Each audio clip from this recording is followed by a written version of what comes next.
Hello everyone, and peace of Christ all of you. Please invite your friends and let's have some great time together. Today we are going to tell you why women should love Islam.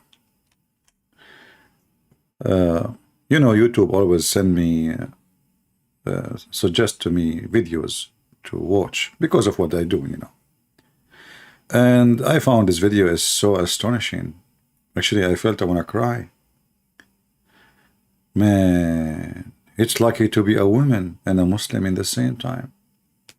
I don't know why I did not figure out that, but today I'm going to have a different perspective at how women they view Islam. We have a lady here, she is from New Zealand and she is a convert. She is so excited. So I left her a comment and I asked her if she likes, she can join us live on air if she dare. And she want to tell you the benefit of converting to Islam. And the title of her video is Why So Many Women Choose Become Muslims. And I have a link for her in the video to give her a credit in the info. Let us listen a little bit, and I hope she will give us a good reason. But we will start from the beginning. Assalamu alaikum, welcome back to our channel, or welcome if you're new. Today we're talking on a very interesting topic about women converting to Islam. If you've been considering converting to Islam, or you just want to learn more about Islam, this video is definitely for you. Islam is literally the fastest growing religion in the world. True. That is true. Assalamu alaikum. My heart is breaking. Oh brothers and sisters, my soul is aching. Brothers and sisters, did you know that so many people are leaving Islam every day? Why would anybody leave such a beautiful religion? Why would they choose to become a sick disbeliever instead? A'udhu billah. Brothers and sisters, 100,000 Muslims are leaving Islam every single year. Over 100,000 Muslims leave Islam every single year. I'm telling you, this is serious stuff. This is not a joke. This is not a joke, brothers and sisters. Yes, we say that there are 1.6 billion Muslims in the world, and Islam is growing day by day. But the standard narrative Has holes. and we are not proud of that. And we're not proud of that. Apostates are everywhere. They are among us. There are even people who memorize the Quran. They are copies of the Quran. The youth are full of doubts. Our youth are full of doubts. And we tell them, doubts? What doubts, man? Doubts? What doubts, man? Have some guts, be a man. Have some guts, be a man. But nobody is answering their questions. And nobody's answering their questions. We tell them to stop questioning and to stop being emotional, and we tell them to be a Chad. Be a Chad, you can do it, I believe in you. But instead, they choose to be bad. We've seen this happen, unfortunately. We've seen this happen to a lot of people. If it continues like this, your child is gonna become an apostate. Your child is going to become an apostate. Imagine your child, the child that you are raising, could end up with the disbelievers, with the kuffar, and go to hellfire. Hellfire will want to swallow them. Hellfire will roast them, Roast them. toast them, Toast them. break them, Break them. shake them. Shake them. Hellfire Hellfire will annihilate them. will annihilate them. And the rest of us will be watching. We'll be watching. Brothers and sisters, we must act now. We must do something about this. And what you can do is to donate to our channel so that we can do something. May Allah keep us firm, never let us go astray. May Allah keep our children firm. If we don't take constructive steps now, this is going to become an avalanche, It is going to become an avalanche, a tsunami. a tsunami. The apostates, they are everywhere. They don't make it public, they hide it. They are leading prayers. They are leading prayers in the masjid, They are still living the life of a religious Muslim. and they are still leading that life while simultaneously declaring their apostasy. Brothers and sisters, if you feel as strongly about this as I do, then please donate to us and our cause. You can make a one-time donation or a monthly donation. Please be generous. Please give whatever you can so that we can take the responsibility and, alhamdulillah, spread apostasy. Donate now. Help now. You may even receive many gifts in heaven, in paradise, in Jannah. You can get a house next to me or next to some other very good looking man. You have an opportunity right now. On this haram new year, you can do something halal and donate your money to us. So So this lady, she is so excited, and Islam is the fastest growing religion. I don't want to talk about how you look like when you say that. I will leave people to say that. But you know, okay, let us say, I don't know, like, I mean, the fastest growing religion may be atheism, you know. Islam is dying. I mean, don't you see? Are you an idiot? Are you stupid or what? Don't you see what happened in the Muslim country? Nobody want to practice Sharia law. You see, Islam is different from Christianity. In Christianity, we don't have a state where we rule. Like the Jews, they have that. The Muslim, they have that. We don't. So if you don't follow the law of Islam, that means you are not Muslim. You are not living Islam. Islam is not just, you know, two words, we speak them and we make a speech. However, in the video, most of it is about donate to me. She have an orphan, donate to me, supposedly. And I'm sure she never been in those orphan area. But anyway, this is her business, you know. This is what I notice about all those who claim to be a convert, is like donate to me and support us so you can go to heaven. Well, if you donate to me, you will not go to heaven. This is not me. You cannot bribe God. In Islam, you can. And this is showing you the sign of corruption in this religion. But I want to show you what this lady, she said, which I find very interesting. I did not notice that Islam teach women and men equality. I never thought about this before, but Alhamdulillah, she did enlighten me. I don't know. And you know, she spoke about she have relationship with Allah. And she have a communication with Allah. Okay. I don't know how that happened, because even your prophet himself never spoke to Allah, never heard Allah's voice. And when you mention what? Reason number one. Islam provides a sense of spiritual fulfillment. How you can have a spiritual fulfillment with your God himself is not a spirit. You see, when we say spirit, to connect in a spiritual way, I have to be connecting to something is a spirit too. Not steel to spirit, not concrete to spirit. You cannot do that. So in order to have a religion which is a spiritual, you have to have a spirit God, but your God is not a spirit. If you don't believe me, I'm sure you do not know that because you're an idiot. You can go right now, search in Google, Prophet Google, peace be upon him. Search like, does Allah have a spirit? Is he a spirit? He have a spirit? You will see the answer, no. So how you lie claiming that you have a spirit or a spiritual relationship with Allah when your God himself is not even a spirit, which means spirituality and Islam, they don't match together. Islam is a physical religion based in physical action and physical behavior. So in order to be a Muslim, you don't need to even believe in Allah. You just say the Shahada, and we will show you that from the Quran. But this is Islamic question and answer. It says here in the top, Islamic question and answer, Islam QA.info. You can go, and I will post the link in the chat. He's debating with a Christian, asking, does God, which means Allah, have a spirit? The answer, no. You know, praise be to Allah, blah blah blah blah blah blah. Okay, and then the answer is very simple.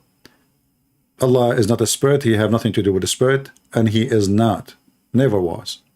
So when you say he is a spirit, that, or a spiritual relationship, that's against the nature of Islam, because in order to have a spiritual relationship, you have to connect to a spirit, and that's not your God.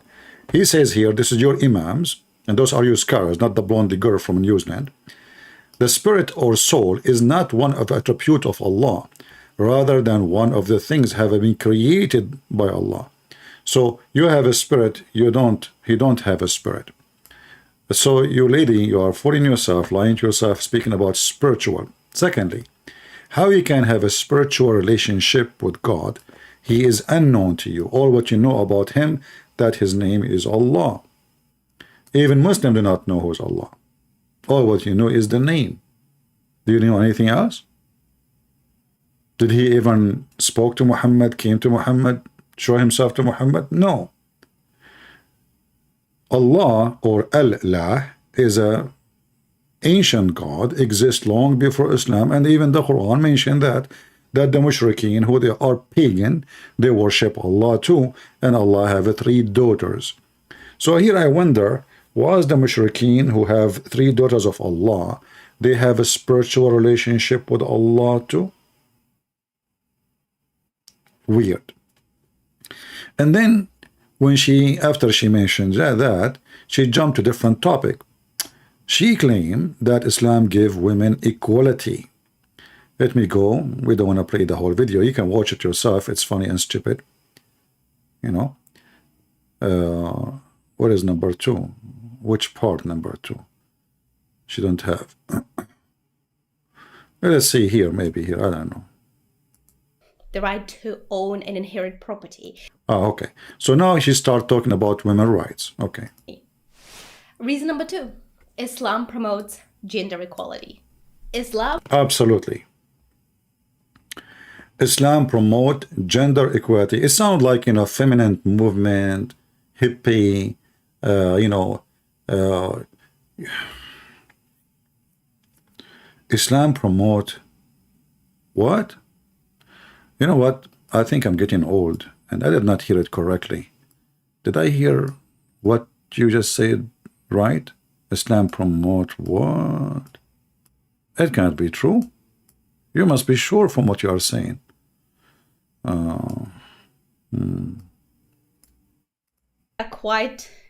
We want things to be laid out and explained, and Islam gives that to so many. Yeah, as an example, Islam explained to you how you can beat your wife, which is really fantastic, you know. But we will go to that later. Many women, including me. Reason number 2, Islam promotes gender equality. Islam promotes gender equality, which basically means that both men and women are equal in the eyes of Allah subhanahu wa ta'ala. Absolutely. Absolutely. I mean, who dare to say this is not true?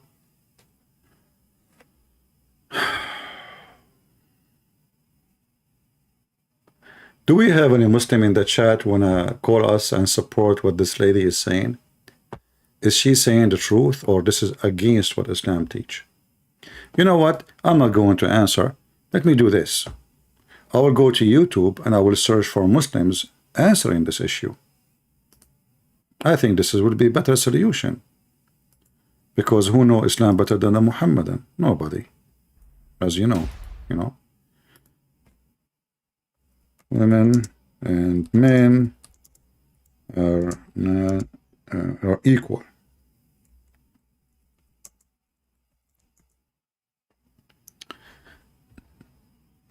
Okay.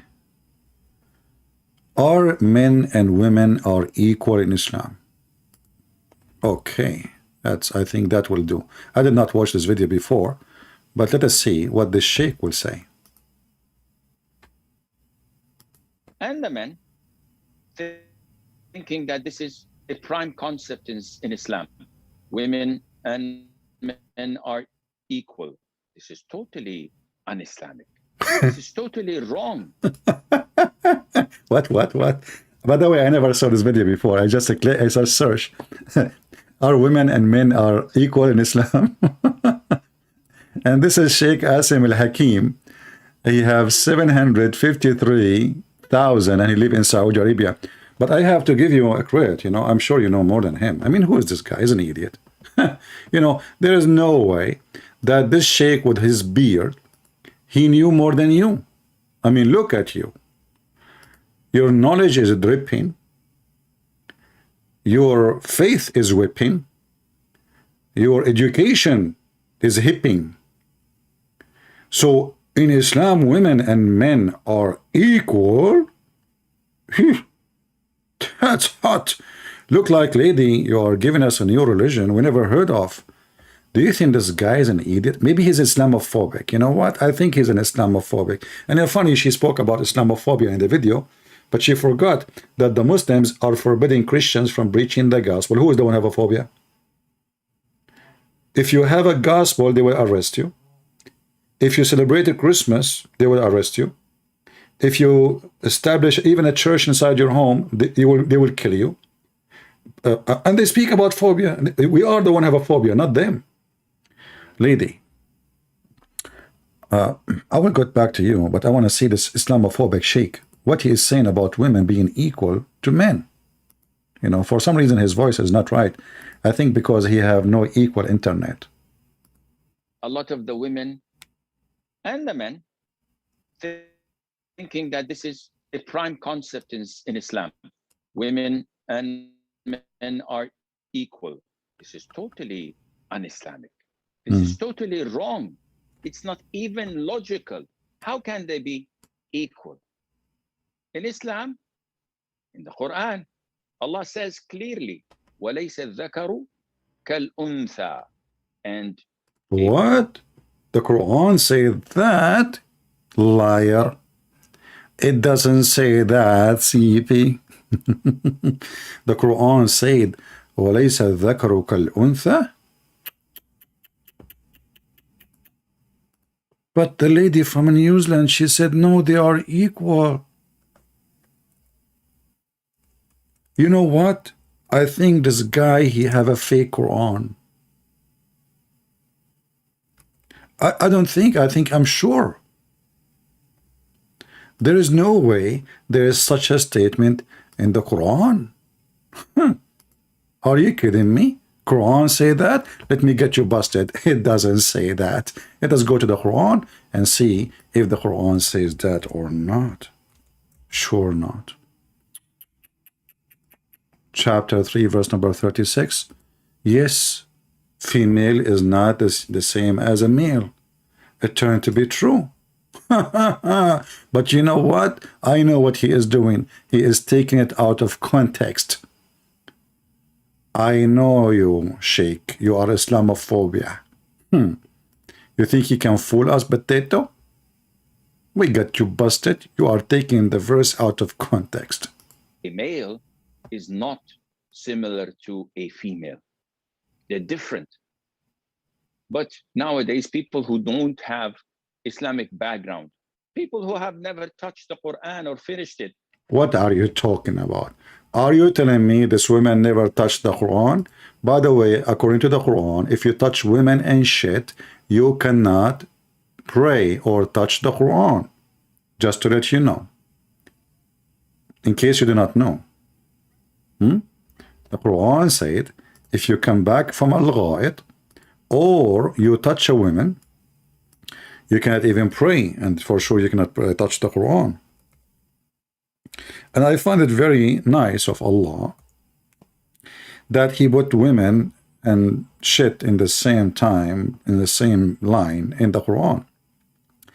It's chapter, 4 verse number 43, it says that if you touch women or come back from shit, and here the Muslim, look at the translation, what they're saying. It's not even there. What's sexual impurity? What the heck is that?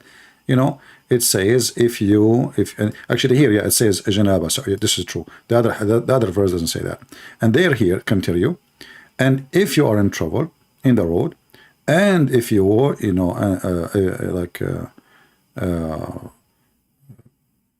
want to pray, supposedly, if you don't find water, use sand, which is weird. And then it says, if you came from the answer of nature, or you are in contact with women, and here between two brackets they say bisexual relationship, absolutely false. Nowhere it says that. Nowhere it says that. That's a fabrication. So as you see, Islam make women equal to shit. It is back to the phobia sheikh who is not telling the truth about Islam. In their lives, let alone studied it. They come and say, no, Islam promotes equality between the genders. This is not right. Islam promotes and endorses justice and fairness. So a woman has a role that a man cannot do. And a man has roles that women cannot do. Let us see what a man can do and what women cannot do in Islam. That's a good thing. As an example, in Islam, you can beat your wife. The woman cannot beat her husband. And this is in the Quran, chapter 4, verse number 34.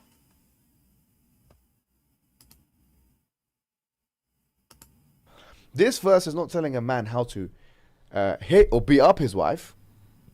This is telling how a man or a husband how to defend himself against his wife. Man, Mimi Hijab, he turned the verses in chapter 4, verse number 34, that the man is a victim. And you know what? I can tell. A woman like this, she can beat her husband so easy. So the Quran, chapter 4, verse number 34, is about a man protecting himself from women harm. You know that women, they wear high heels. It's not a secret. We know that women, they have long nails. It's not even, they don't even hide it. And even these days, they are buying things which is very harmful. Long, fake lashes. Do you think they buy them for nothing? Good luck.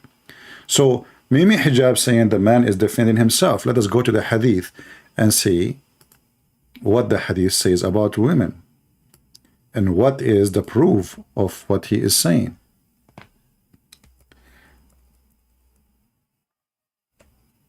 This is the Hadith where actually the reason for the verses to come down about beating the women happened. This lady from New Zealand, she said, I can't explain to you how happy I am, relationship with Allah, how it's good to be a Muslim woman. But all the evidence says the opposite. And as you see, this is Aisha, the wife of your prophet.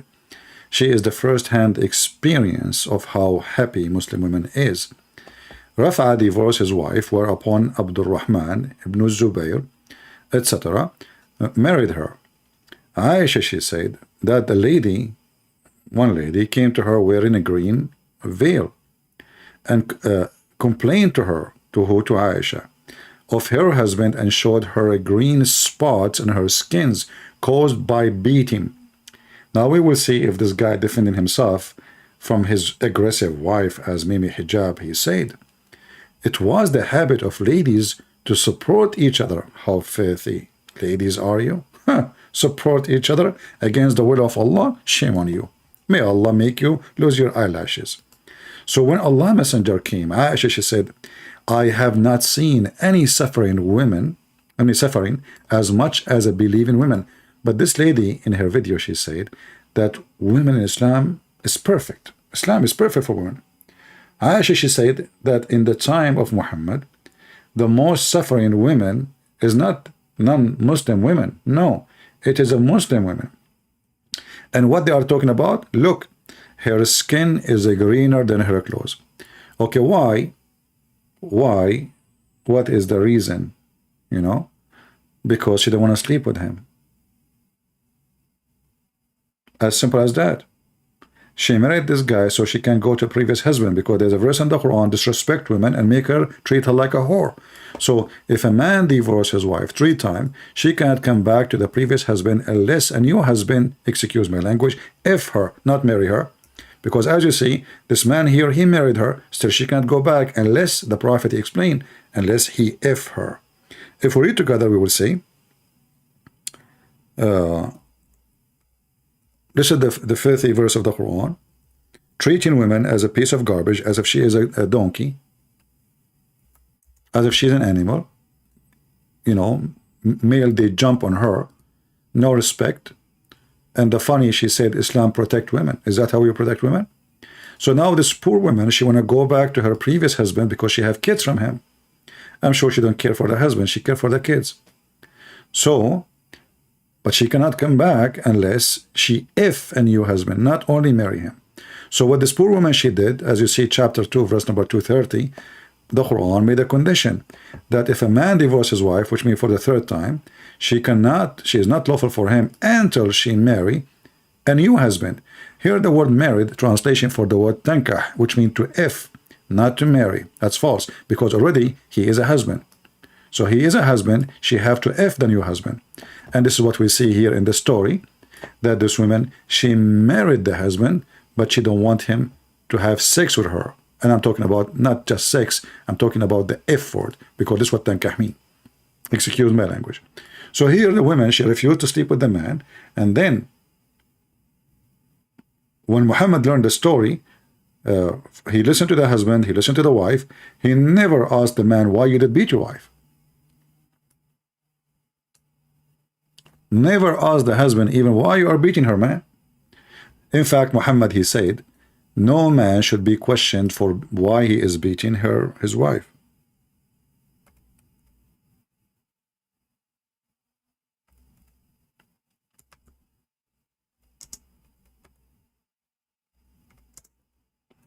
So I find it very deceiving of you to say that Islam treats you and men equally, because I cannot believe that you are married to a Muslim man, and this is why you converted to Islam, and you make it as a business.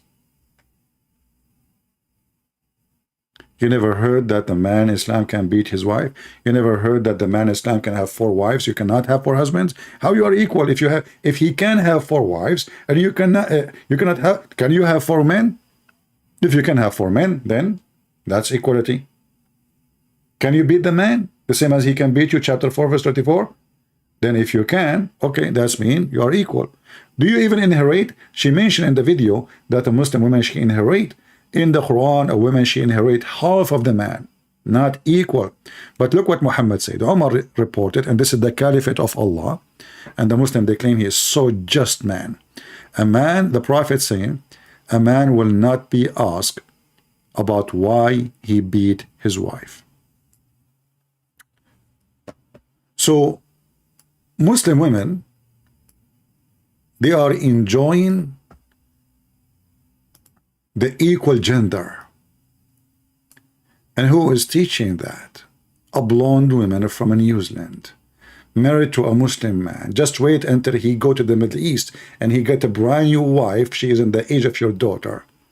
And then I want you to make a video about it. Which means that both men and women are awarded the same rights. And they are what? The same rights? Even in heaven you will be just a sex toy. He will have all the females and you will be one of his females. Privileges Privilege. under Islam. Islam granted women so many rights. No way. Tell us, like what?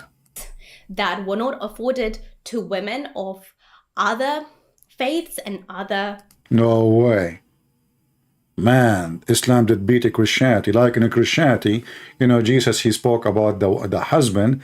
When he married the wife, they will become one, and he will give his life to his family, the same as Jesus gave himself to the church. Which means in Christianity, the woman, she became equal to the church, and the man, he sacrificed his life for his family and his wife. In Islam, do you have that? She is saying, yes, even better, way better. What are you talking about? Cultural backgrounds at the time of its revelation. For example, Islam gives women the right to education. Oh boy. You know what? I like this statement. Islam gave the women the right of education. Can you give me the reference, lady?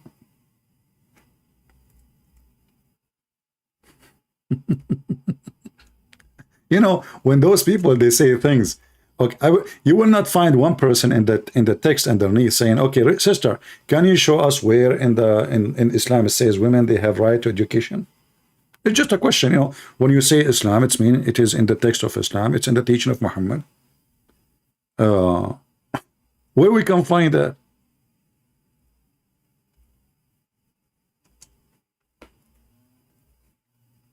Do we have any Muslim can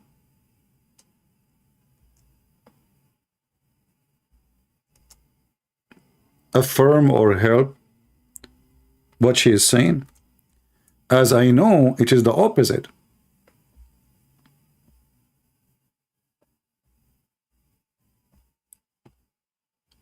The only education a Muslim woman she can have, that she can learn how to swing clothing and Quran.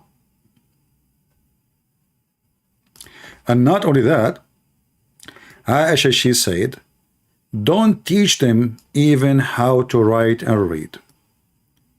Let us find the hadith, because maybe we are making things up. Maybe. In fact, not only, just a correction, Aisha should not say, teach them the Quran, teach them only the chapter of An-Nur, only one chapter in the Quran. All right. So let us go to the hadith. Let us see first if we can find it in English before we go.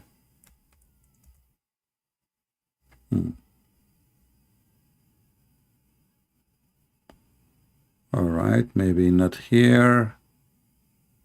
Okay, let us use Google Translation then. Durar. And I will always, as you know, always we use Islamic website only. So Muslims cannot say we are making things up, and we will show the reference for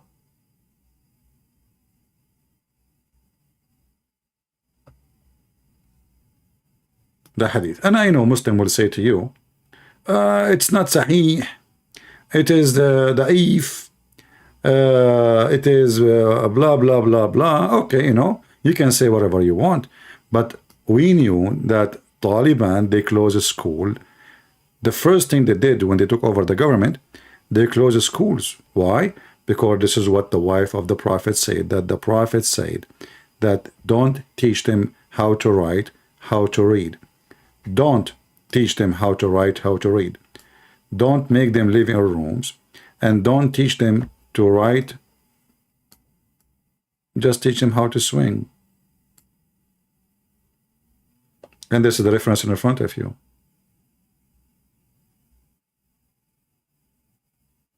Don't teach them to write. So when you say that Islam give command to teach women, to educate women, why nobody is asking you where you get this from? Did your Prophet send Aisha to school when he married her at the age of 6? Did she? What education we are talking about? So I find it very embarrassing that you are saying things far away from the truth. The right to own and inherit property. The right to own and inherit a property.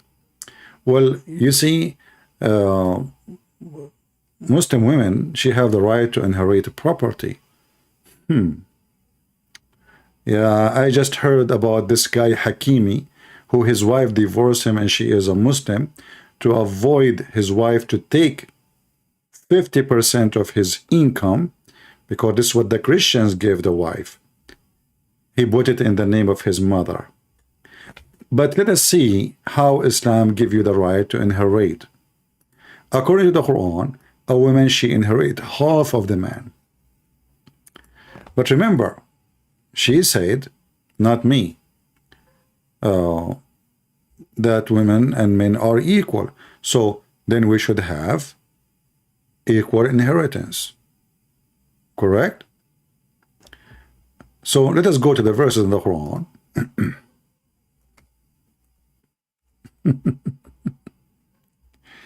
Oh boy. How many of you are going to download the video?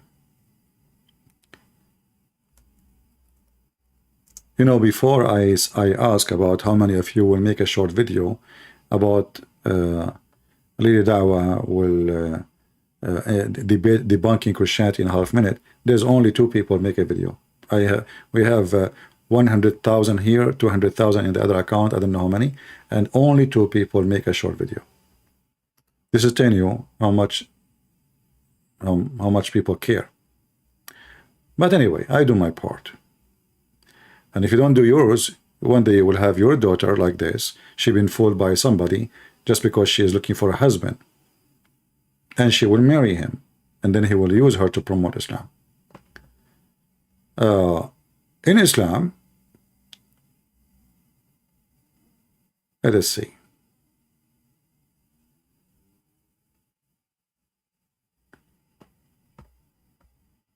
I will open the verses. Remember, women in Islam, she can inherit. She can inherit. But in reality, women in Islam inherit nothing. And I'll explain to you why.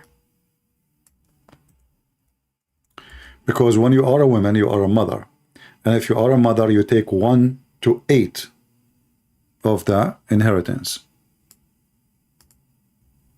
And actually, if you have many wives, then you tell me how much the money you will get. Now, I know some Muslim scholars, they, you know, they give different numbers and they say, you know, okay, the Quran says that men are taken, they are going to take twice. But this is about a daughter, not about a wife, which is a mother later. So a wife, she don't inherit her husband 2 to 1. No. She don't do that. They have no right to do that.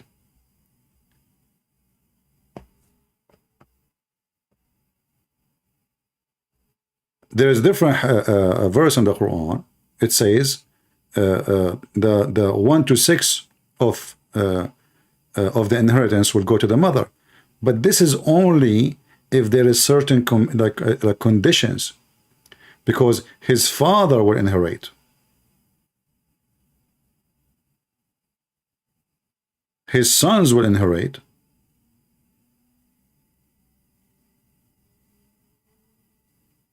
And the mother will inherit. But the mother, she will take a very little tiny of that. Let us show verse by verse from the Quran so we can laugh at what she said about the women she have the right to inherit. The first one we will show you is about she is going to take the 1 to 4. But remember, 1 to 4 is going to be 1 to 8. Why? Because there's 4 wives.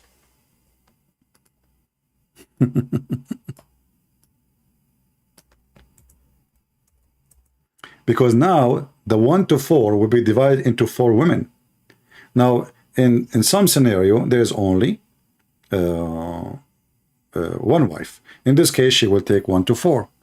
But the wives, their share in the inheritance is 1 to 4. Doesn't matter how many they are.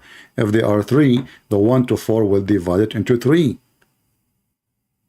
If they are 4, the 1/4 will divide it into 4. So you will end with what? So let us say that your husband, he passed away and he have $100. $25 goes for the wives.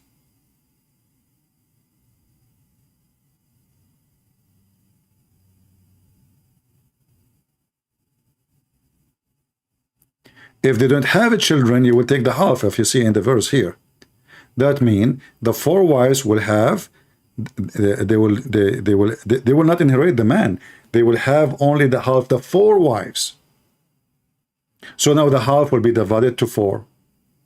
If they have children, and there is no way there's 4 women, none of them have children. If they have a child, you will get the 4th, just 1 child.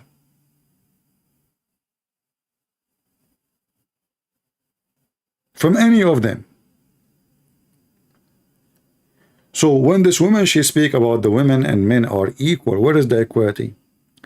And then there's other cases, as you see.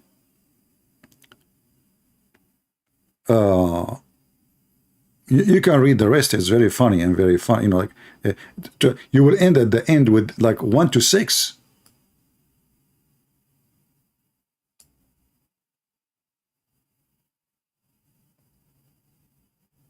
And by the way, Islamic division of inheritance, it's impossible. Nobody can practice it. If you do the grammar, if you do the calculation, you will find that what Muhammad just said here is so stupid, it's impossible. Nobody can practice it. Nobody can practice it. A different verse in the Quran talking about the kids inheriting their father. Here we are talking about wives.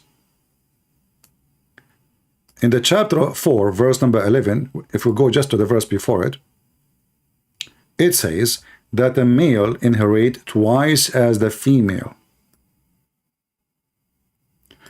But this woman, she said that women in Islam and men are equal.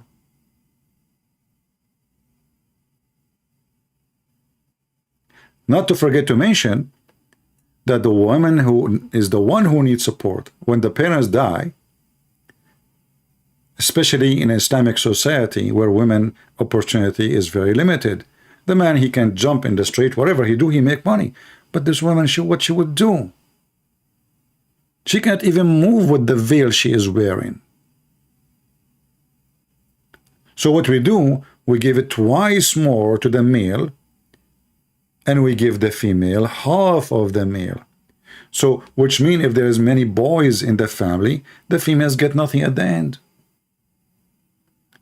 But in her video, she said that women, she have the right to inherit. But don't she know what inheritance is about?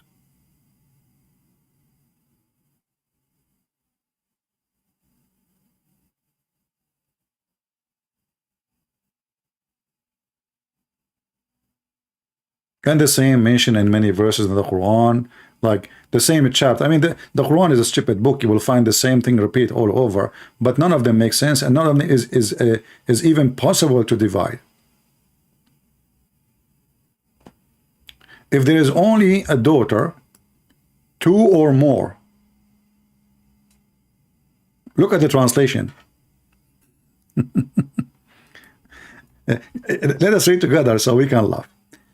Allah command you as regards your children's like inheritance, to the male the portion equal to that of the two females. If there are one daughter, two daughters, they have the third of the share. What?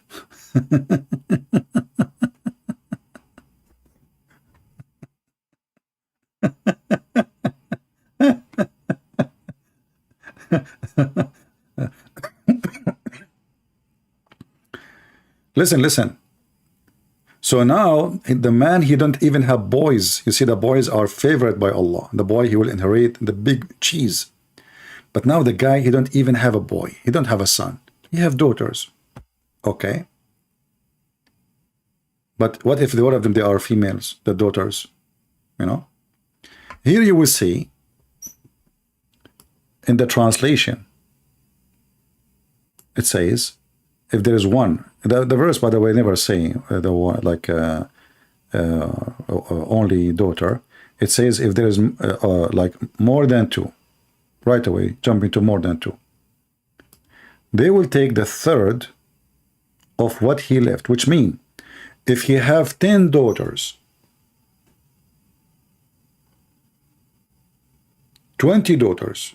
Remember, Muslim, they marry a lot, you know. They Osama bin Laden, he has 60 brother, male, just male, 60 male. So only daughter, like, you know, if he have more than 2 daughters, all the daughters together will take the third. If you calculate your number, you find that you get nothing. Because the third is going to be divided in all the daughters.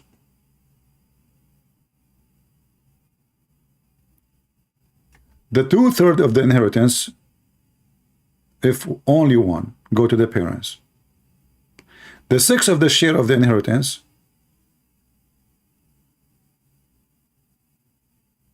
if the deceased left children, no children, and then he go to the mother. If you have nobody,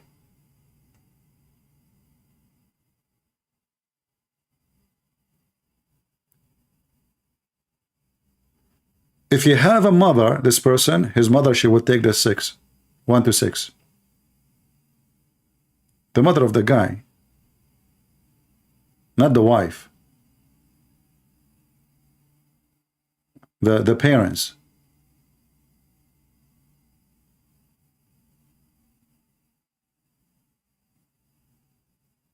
And if you are a wife, you will take the 6. And if we divide them as before, they will end with 1 to 8. Because 4 wives,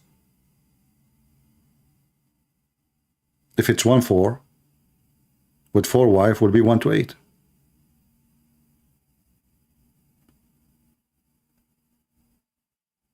Not only that, the man now, he is going to chase his wife. And look how unjust.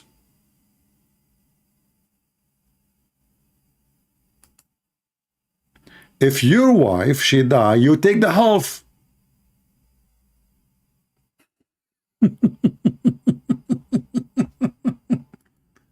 This is verse number 12.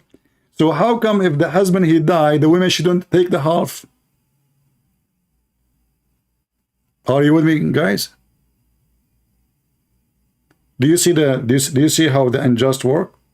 How come if the man, he die, 1/4 will go to you, and there's other options, go all the way to 1/6. We will end at the end is 1/8 and more, or less. But in the case of the man, if the wife die, he inherit the half.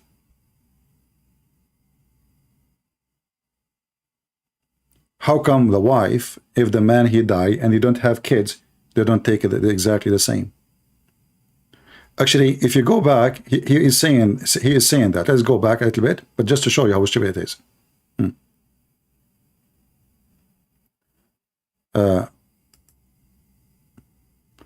Allah command you as regard the children inheritance, the male and the female. Okay, let's go back a little bit. Where we will find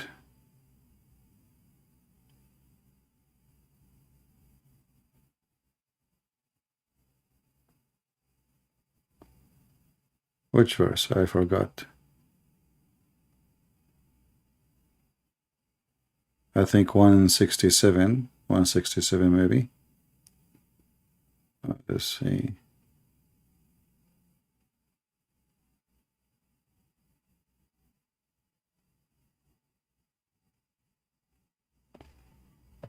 Okay. No, we go actually, let's go to 12 again. So here you will see in 12,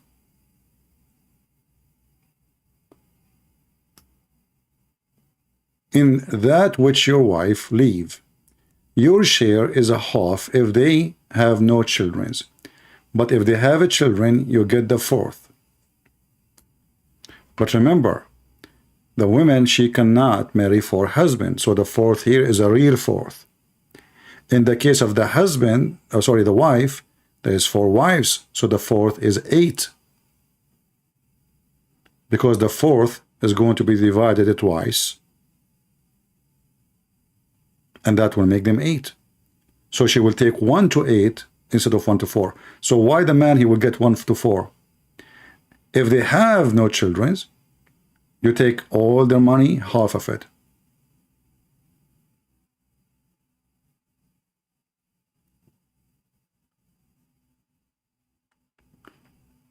So it turned to be everything she said about the equality of inheritance is absolutely false.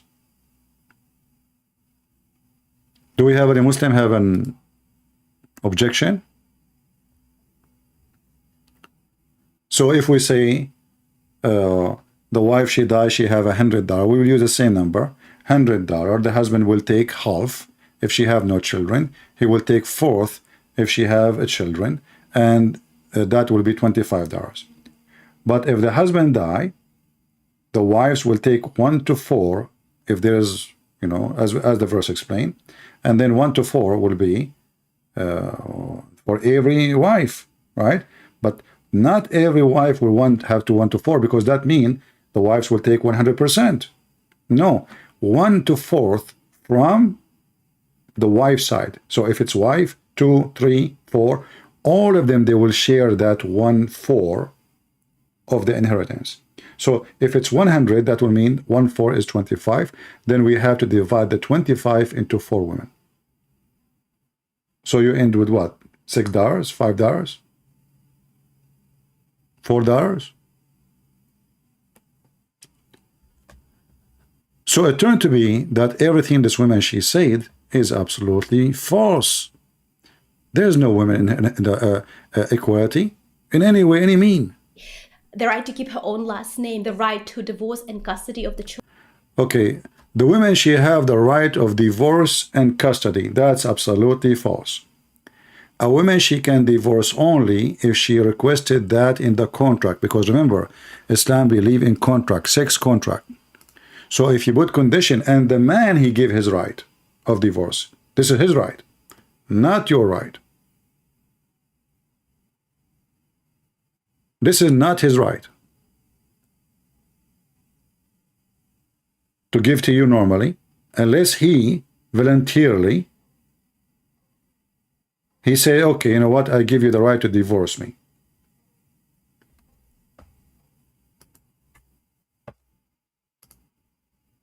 And we can find tons of reference for that. You can search, like in Google, you will find, you know, maybe I can search for videos in YouTube, so we can get the sheikh from Sheikh Asim or any sheikh, you know. So the right to divorce, where?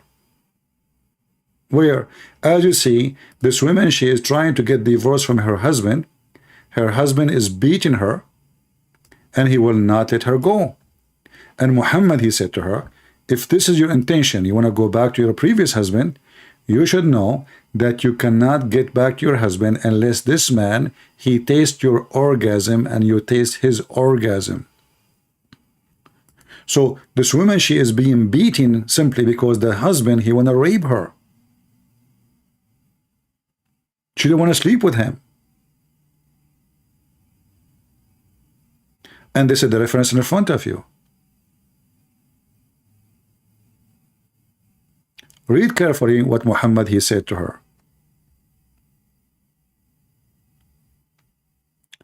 The husband, he said, I'm very strong and I can satisfy her in bed, but she is disobedient. She won't go back to Rifa. Rifa is the previous husband.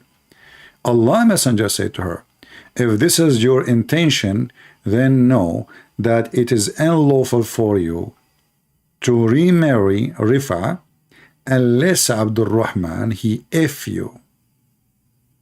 Remember, the Muslim, they lie, they say, the word in the verse in the Quran says, tankah mean to marry. No, she's married already to the guy. But she don't want to sleep with him. Muhammad make it clear.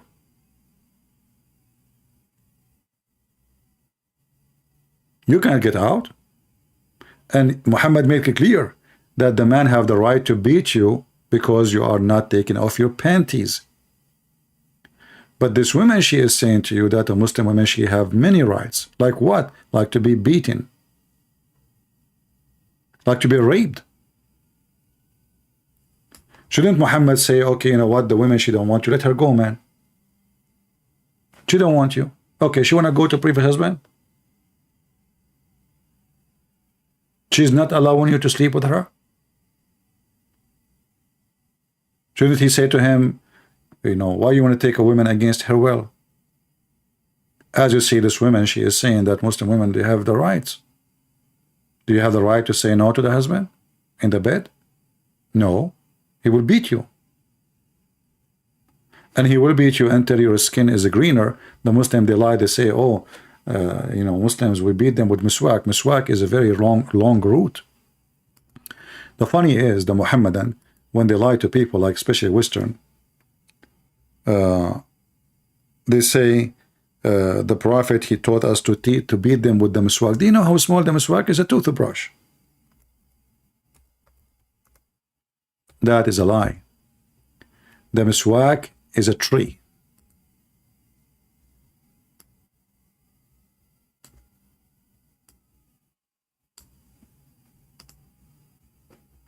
And the Muslim, they cut from that tree, especially the roots, for they are very flexible, and Muhammad in his time, the people used them to beat their camel with it. For it doesn't break, it is root, and it stays strong for a long time. So it's going to be like a leather belt, you beat with it the animal. And then the shepherd, when he is saying, watching his animals, he put the end of this wood in his mouth, and he cleaned his mouth with it, which is a savage way. I mean, it's old days. There's no toothbrush at that time, so we understand. It's okay. But when they say to you, miswak is the little tiny thing which we clean our teeth with it, that's absolutely false.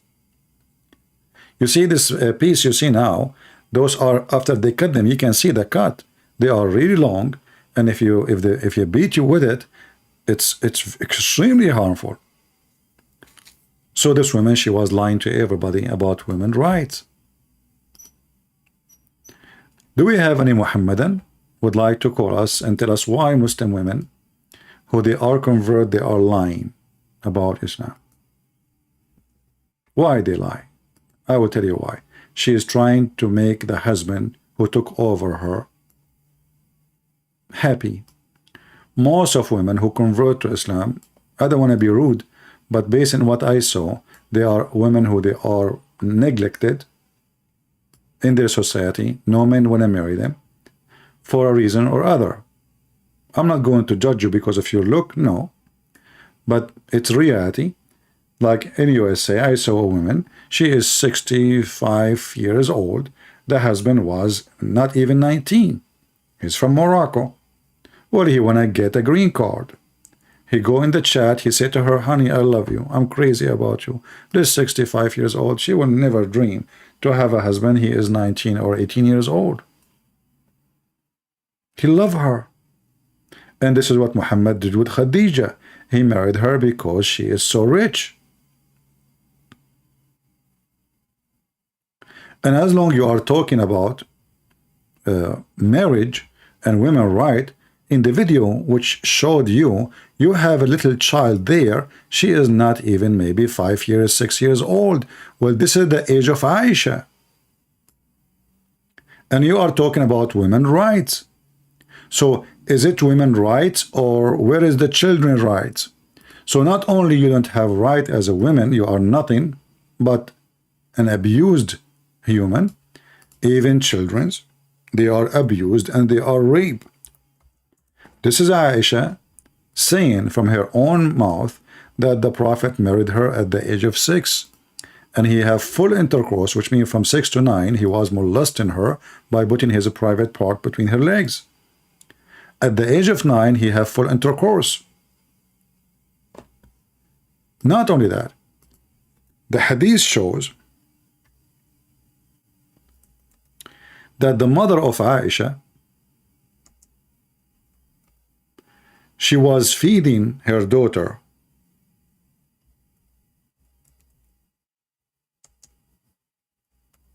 cucumber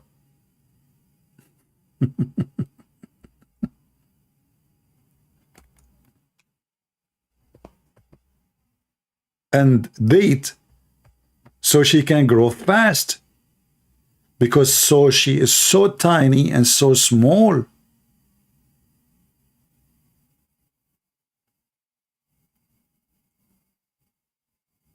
How that can be women's rights? We are talking about children now, you know, we are not talking about women 6 years old.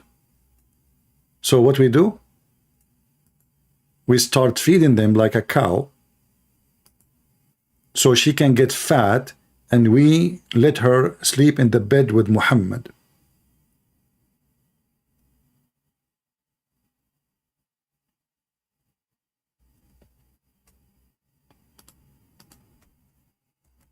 Let me see the hadith. I'm going to look for it. You see, I don't have an active admins. When I say something, they post the hadith. Our admins here, they are having coffee. They are not here to help. Okay, let us see.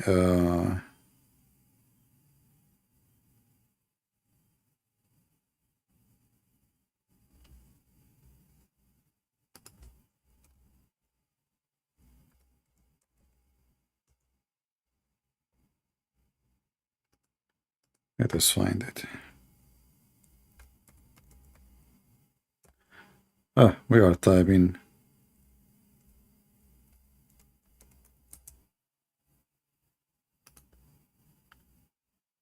All right. Let us search in the Muslim website for the hadith.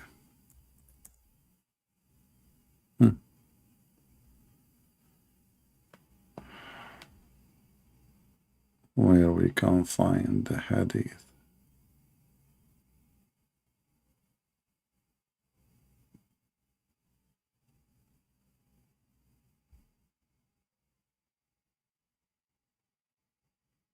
I mean, can you believe how small she is? Here we go. And this is very authentic hadith, because you know the Muhammadan, they will say to you, this is not authentic, right? Aisha, she said, my mother intended to make me gain weight to send me to the house of the Messenger of Allah. You know, the Muslim now, they are slaughtering sheeps, and they call this is Eid al-Fitr. In fact, this is Adha, because both Eid, they have celebration, they are Adha, they are slaughtering. Aisha now is getting ready to be slaughtered. Her mother, she starts feeding her like crazy so she can gain weight because she is so small. She is 6 years old girl. So she said, my mother intended to make me gain weight to send me to the house of the Messenger of Allah, but nothing which she desired benefited me, till she gave me cucumber with a fresh date to eat, and then I gained as much weight as she desired, and then they shipped her to Muhammad by Amazon. And this is a very authentic hadith. As you see, it says Sahih. Sahih means authentic. But this woman in the video, she is speaking about women's rights and why women, they should be happy to convert to Islam. Are you willing to give your daughter at the age of 5 or 6, after you feed her with the cucumber, you idiot, to a man at the age of 54? So those women in the West society or any society who they are neglected because they don't maybe look good, overweight, etc. A Muslim man, he will marry them because this is, they would call it jihad, spread Islam by having more babies, and he will marry her for a few years. Who cares? I mean, there's no marriage in Islam. It's just a sex contract. He fulfill his desire, a new woman. He make new babies, and then he get a new one. But everything she said is absolutely false and out of the line. And now I want to mention an additional right you did not mention in your video. Do you know that in Islam, a man, he have the right to lie to you? Yes, sister, yes. Enjoy your right as a Muslim. I'm married, and I kind of thought about having a second wife without my first wife knowing, but she found out, and she left my house, went to her parents, and is now asking me to, let her go. And I'm trying to convince her that it was a mistake, and then, and I don't want it anymore, or something like that. What's the best course of action for me? Because she thinks that I'm a very bad person, and some of the things she thinks are true, but I'm willing to work on myself. I'm really scared and everything, so being okay. Yeah, advise me what should I will advise you, inshallah. A man says from Saudi Arabia, he wanted to marry a second wife without telling his first wife. His first wife came to know. Now she's asking for divorce. How can he convince her not to get a divorce and to come back and to believe him when he says that he will not do that? By the way, in Islam, you can force your wife to come back home. Even you can ask the police to arrest her. It's called Baytul Ta'a, the house of obedience. So if this guy, he can call the police, literally. He will file a report that his wife, she left the house without his permission. She will be wanted. She will become wanted. The police will announce her name everywhere in the country. She cannot leave. Any time the police see her, she will be captured, and she will be brought like a goat to the husband's house. So this guy obviously being so nice, and he don't want to do that, but look what the sheikh is saying to him. Remember, the woman there, she said to us, this blonde women, they have right in Islam. Are you kidding me? Look what he will say to him. Again, or attempt to do it again. This is, with all due respect, I'm like your father, huh? If you can't stand the heat, get out of the kitchen. You should not have attempted this from the first place. If you are not a man enough to get married to a second woman, don't even dream about it, because you're... So why this woman, she did not tell us that in Islam, a real man, he got more wives? Why she don't want to mention to other women that in Islam, the real man is the one who get another wife? You don't know? Or you know and you are hiding it, you are just doing business? This is a Qurani Yuga, peace be upon him, is going to answer you more in the topic. And look, he's very romantic Muslim too, you know. Trust me, he will marry you if your husband divorces you. They will take anything. He have candles, look how romantic they are. Flowers, oh, look, very romantic Muslim men. And now you will hear about your right to be lied to. The husband, he have the right to lie to. Do you know that? His first wife before marrying a second wife. Hold on, what? Is it a sin if a man did not tell his first wife before marrying a second wife? Is it a sin? That's a good question. You see, the women, she have right in Islam. Is it a sin if a man, he did not tell his wife that he is going to marry a second wife? Is that a sin? The question posed is that is it a sin if a man was already married, if he takes a second wife? You know, the only one who say the word sin correctly is Zakir Naik. Is it a thin? Is it a thin? It's not thin, it's thick. Yeah, is it a thin? Ah, okay. Explain to us the question again. I mean, you just said the question. Why you are repeating it again?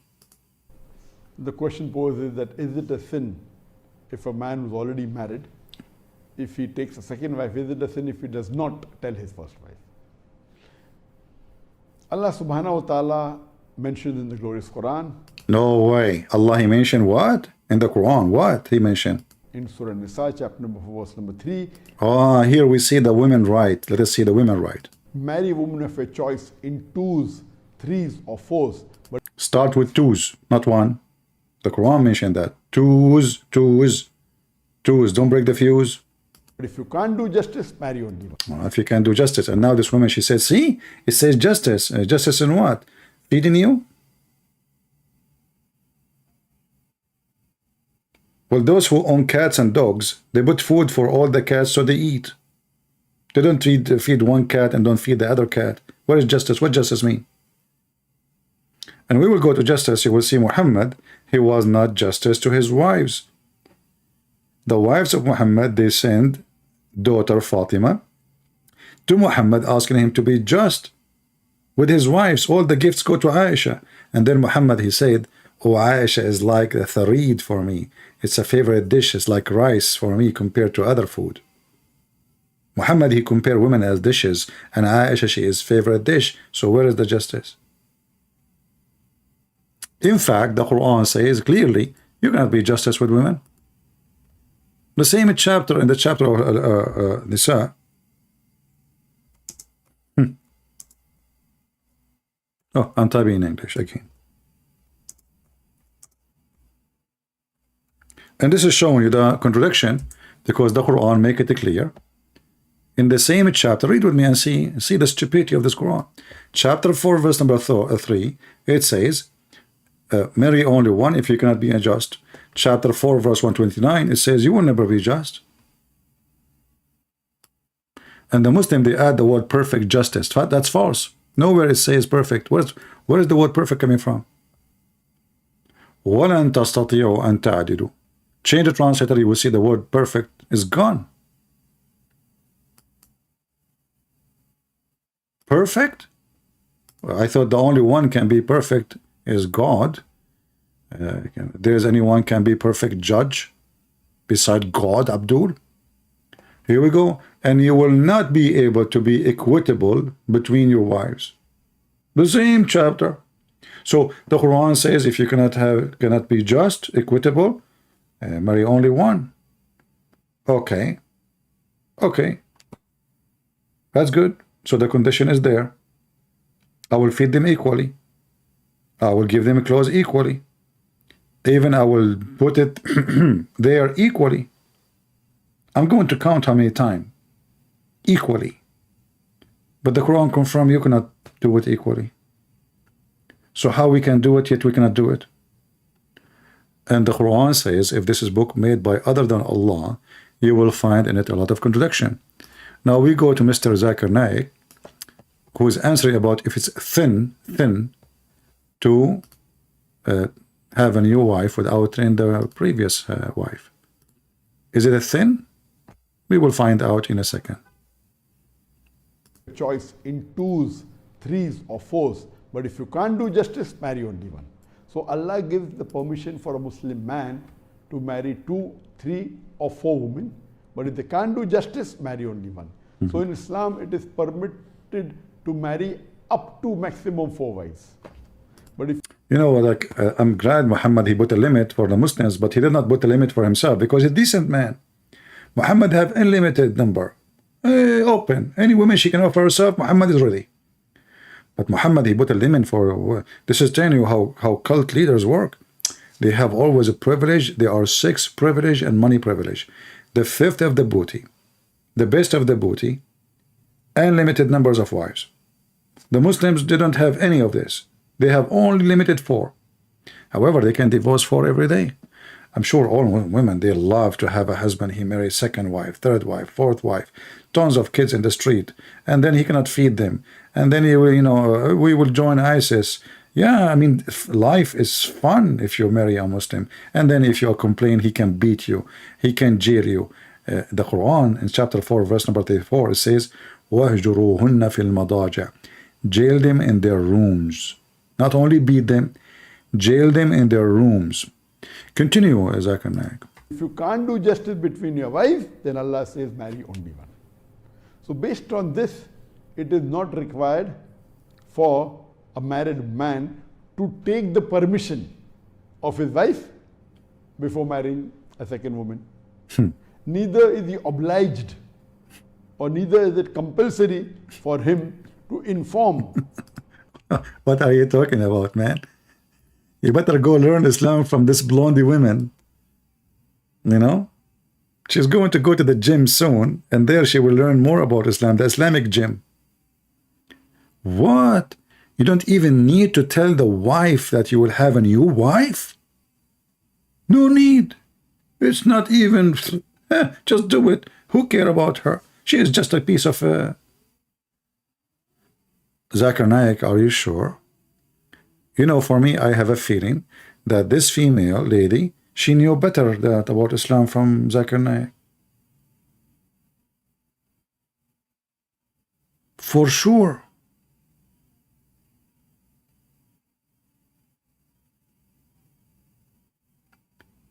And now I want to see if your husband, when last time he went to the Middle East, if he have a new wife or not. He will tell you, I want to go and visit my mom in Jordan. The same what happened to a woman. I spoke to her. Yeah. And actually, I saw even, I don't know if it's the same woman, sending a request to a Muslim website saying, my husband, he did lie to me. He didn't marry another woman. He go to visit his parents, and then I discover he married. And the sheikh, he says to her, first of all, you have no right even to ask him if he marry a new woman or not. Secondly, he should not and he don't have to tell you. Number 3, a decent woman is the one who don't even ask her husband such a question. It turned to be the woman is the whore. But this woman, and by the way, I see that you did your eyebrows. Oh no. That is haram. That is haram. You will go to hell. The men, they can't take hair from their face. Muhammad, he used to do a nawra, which is sugar, taking hair from all his body. But if a Muslim woman, she take hair from her eyebrows, she will go to hell and Allah will curse her. Let me show you the hadith.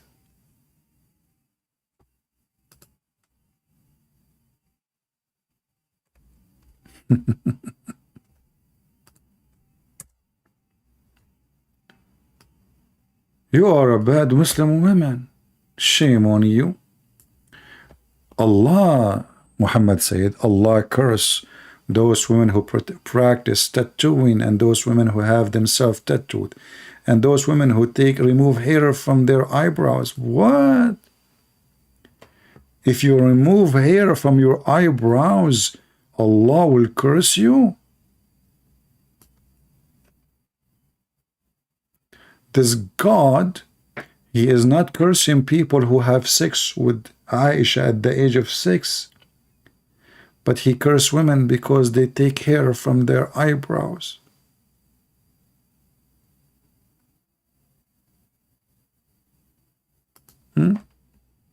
I mean, this must be true. Somebody says, CP, is it true that you have 4 children? Jesus said to me, my friend, yeah, you know, and you are one of them. Yeah. What for, my friend? I don't even know how many. Are you kidding me? Last time I saw a dream, I was with 72 virgins, and all of them, they were so good, equally. I cannot describe for you. The funny is, even the virgin in Islam, in the heaven, all of them, they have the same face, the same look, the same sound, and the same eyes, the same hair, the same height, the same age. So what the point of having 72 if all of them look the same? What the heck is that? All of them look the same. So what the point?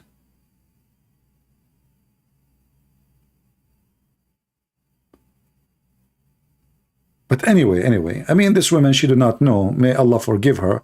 Let us ask Allah to forgive you for taking hair from your eyebrows, because now you are in a danger of going to hell. I don't want to forget too that your prophet, he says Muslim women, majority of them, they will go to hell. Why? What the heck? Why? Well, because you are a woman. Are you serious? Yes. Women are, according to Muhammad, naqisatu aqlin wa deen. They have half a brain. As you see all of those references in front of us, you can check the reference yourself. You see the numbers on the screen. You can type them in your Google. Muhammad, he says, the majority of people of hellfire are females. And here you see that Muhammad really, he appreciates women a lot, to the point that the majority of women, they will go to hell. However, if you give your money to Muhammad, and this is what you're asking people to do, to give you donation in your page, if you give money to Muhammad, you will go to heaven. Look. He said the majority of you will go to hell. You know, read carefully. You know, look what he said. Look what he said. He preached to the people, admonished them, and then he walked on till came to women and preached to them. Muhammad preaching now. He's a preacher. And admonished them. What the heck? And asked them to give alms, for the most of them are a fuel of hell. What? Those are Muslim women. They are the most fuel of hell. And do Muhammad knew the future? Muhammad, he knew who's going to go to hell. Yes, he went. According to the night journey, he went to heaven. He saw the majority there in the hell. Women. That's what he's talking about. A woman having dark spot in her cheek stood up and said, why, so messenger of Allah, women, they will go to hell? He says, okay. For you grumble often and you show an ingratitude to your spouse. And then they began giving alms. Actually, here, this is not correct. It says, naqisatu aqlin wa deen. But you will notice here, when they start giving him his eyebrows, Muhammad, now they will not send them to hell. But if you go back a little bit, you will see he told them the reason, because you have half a brain and half religion. Half brain and half religion. Read carefully. The women, actually, she did not ask him what it says here in translation. In Arabic, it says differently. He says, let me read for you. He said, I have seen. Okay, hold on. So he saw a bunch of women. He said to them, you should give women folk, you should give charity. So now charity is what he needs. Donation. And ask much forgiveness, for I saw you in the block among the dweller of hell. A wise lady, look, she's a wise lady. I thought women are stupid. In the same hadith says women are stupid. Among them said, why, messenger, it is of Allah that our folk block in hell? Upon this, the prophet, he says, you curse so much, ungrateful to your spouse. I have none lacking, I have seen none lacking of common sense and failing in religion, but like you. You know, and the translation here, by the way, is false. You know, it says naqisatu aqlin wa din, not failing in religion. Naqis, the word naqis, means minus. And naqisa, the word naqisa, when you say it to a female, that means you are really bad. Usually we use it for a word as a whore, naqisa. So at the same time, robbing the wisdom of the wise. Beside you, upon this, women remarked. Mimi Hijab, in his video with the Deen Show, he says, the Deen Show, he said to him, Islam is not like Christianity, putting the women down and making the women look the guilty one. But as you see here, first, this is false. In Christianity, we don't do that. That is a very false. When we mention the story of Adam and Eve, we tell what happened. We are not blaming Eve alone. We are not blaming Adam alone. In fact, it is Muhammad who blamed Eve alone. If we go here in the hadith, he said,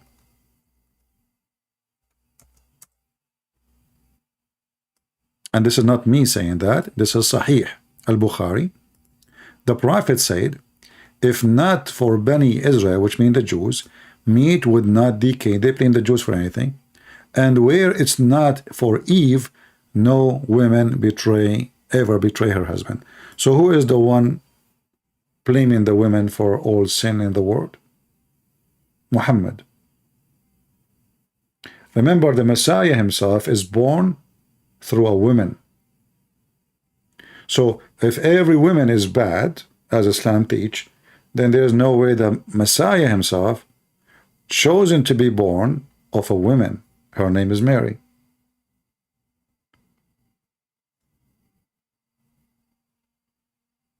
This is God himself is born through a woman. But the Muhammadan, they claim that every woman is bad, and the first woman is the reason for all bad, which is coming from women. And Muhammad here, he claimed that all the betrayal is coming from women. Men don't betray their wives. We go back to Zakir Naik, exposing more of those lies. Oh, we will go back to you later, just wait. This guy, I think he was going live and his screen behind him did not work. The screen he used, like he have a studio and etc. So he have like a blanket or he painted the wall. But this time it did not work. So the video came like this. All right. Let us go to Zuzu, Zakurana Yuka. All right. Before marrying a second woman or 4 women, but it's chapter number 4, verse number 3. Marry a woman of your choice in 2s, 3s or 4s. But if you can't do justice, marry only one. So Allah gives the permission for a Muslim man to marry 2, 3 or 4 women. But if they can't do justice, marry only one. So in Islam, it is permitted to marry up to maximum 4 wives. But if you can't do justice between... Remember, maximum 4 together. But he can divorce anytime, any second, any of them and replace her with a newer one. Which means there's unlimited really. All right? There's unlimited number of women. Let us see, there's a Muhammadan trying to call me. This is the same guy yesterday. He claimed that he want to talk to me. When I call him, he declined my call. So I will try to call him. Let us go with Zakir Naik. It says he is not online. No, hold on. Let me with the speaker. Okay. So based on this, it is not required for a married man to take the permission of his wife before marrying a second woman. Neither is he obliged or neither is it compulsory for him to inform the first wife that he's going to take a second wife. Here you see the essence of Islam. In Islam, lying is permissible. A man, he can lie to his wife, and even in a very sensitive topic, sleeping with other women. You call it marriage, I don't care. This is sleeping with other women. And now, the man, as long as he do not need to tell his previous wife, he will do that. He will repeat that method with every woman he marry. So he will not tell the first wife about the new wife. He will not tell the second wife and the first wife about the third wife. He will not tell the first wife, second wife, and third wife about the fourth wife. Each one of them, she thinks she is married to a lone man. And this is what Andrew Tate, he used to do. If you watch his video, he has 6 girlfriends. Each one of them, she thinks he is the only boyfriend for her. This is what he said in his video. He contacted them. He opened his porn business according to the Islamic lawful way, because the Quran legalized, as you know, in the Quran, al-bagha, which means prostitution. So he has 6 girlfriends sleeping with them. Each one of them, she think that he don't know anyone except her.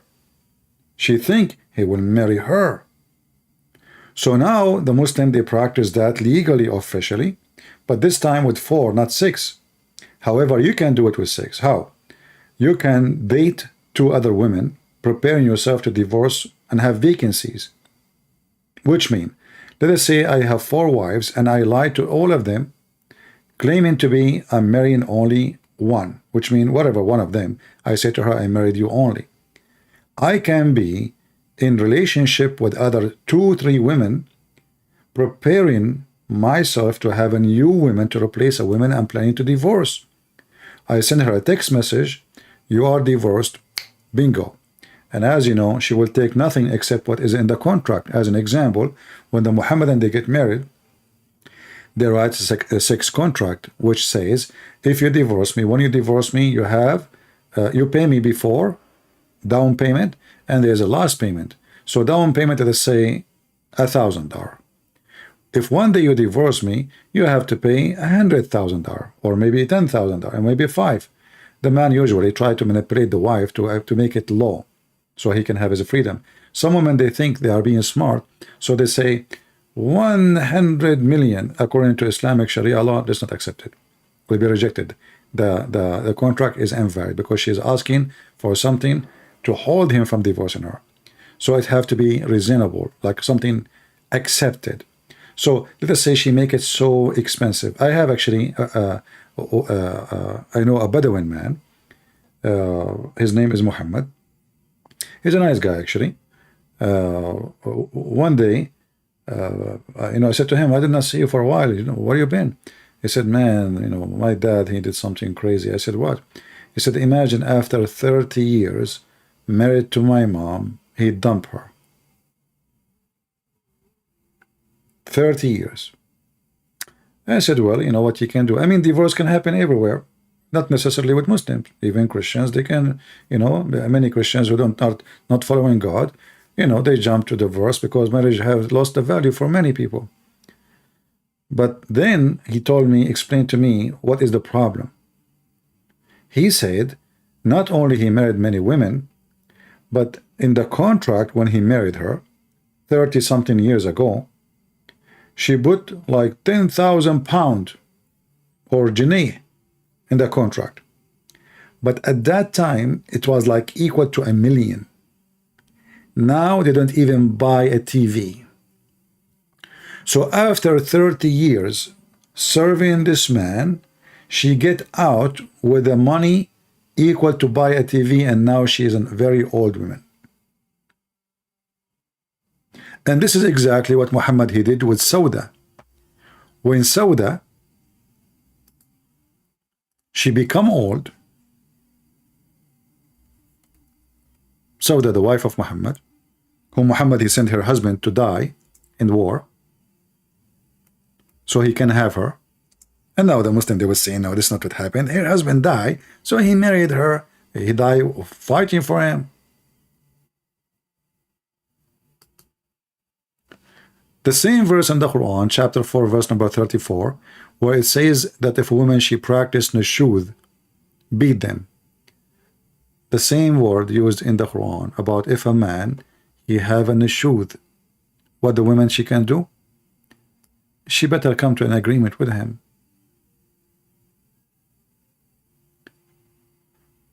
When the poor woman Sauda heard that Muhammad is going to divorce her in such an age,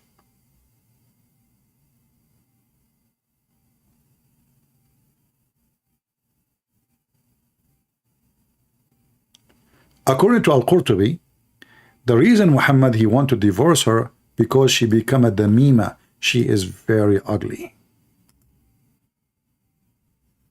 Maybe Christian Prince is making things up.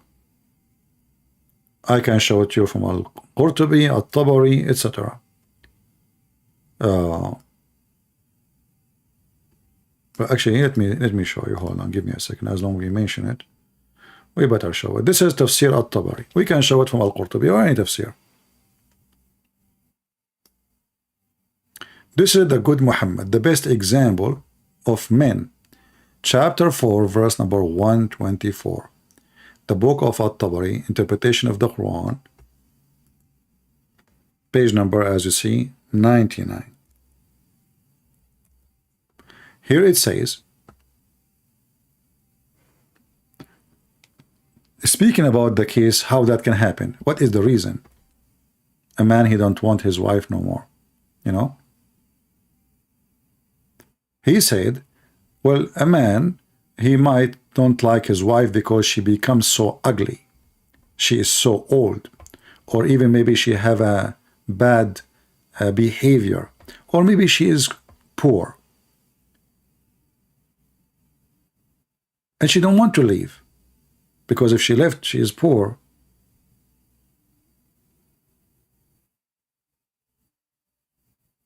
And this is what happened here to explain what happened with Muhammad. Muhammad, he have a wife, her name is Sauda, and she becomes so old. Muhammad don't sleep with her at all, period. Here it says,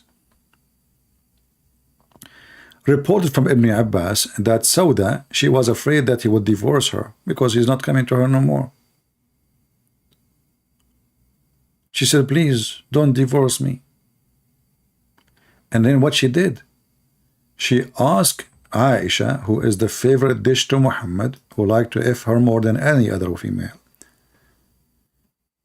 to take her day. So now she knew that Muhammad, he would like to spend more time with Aisha. So now they reach an agreement that he will keep this woman, but he will not sleep with her. No more.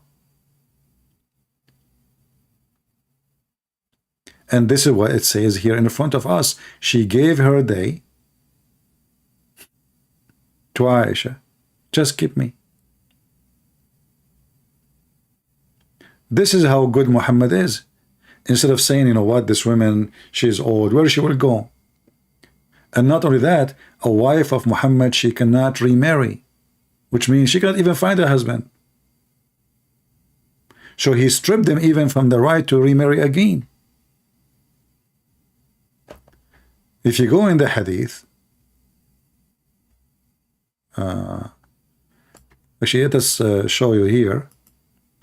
Maybe we can find something in English better than this one. I will give the link anyway for those who want to use Google Translation. But maybe we should use Google Translation first.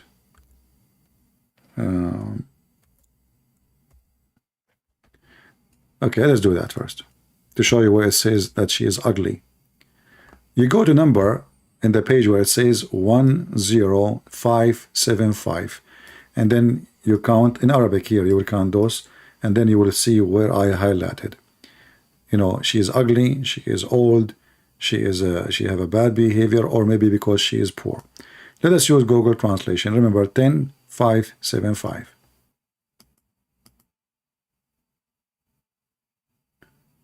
Here we go. 10575.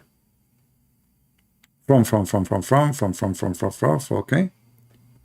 Yeah, it said if a woman may be with the man, his eyes turn away from her because the translation is coming false, because she is very ugly, because she is arrogant, she have a bad character, or because she is poor.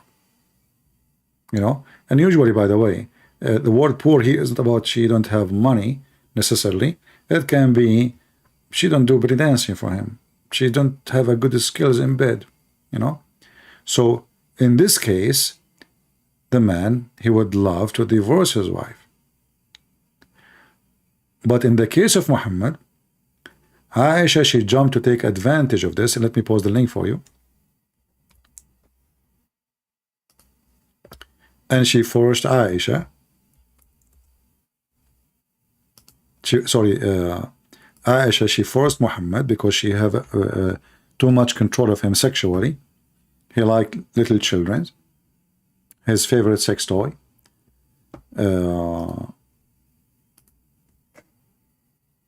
You will find this agreement here.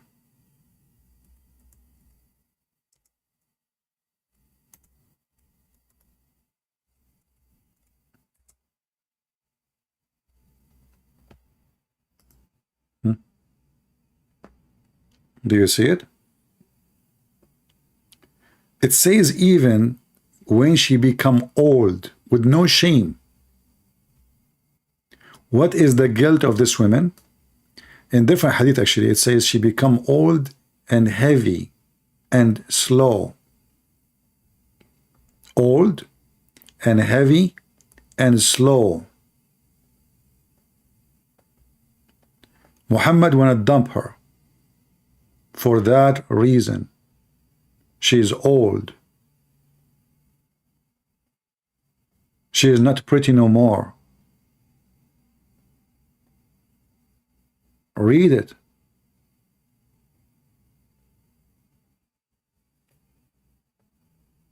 All those stories in front of you, giving us how women are treated in Islam. So the husband, he will be nice to you as long as you are young like Aisha.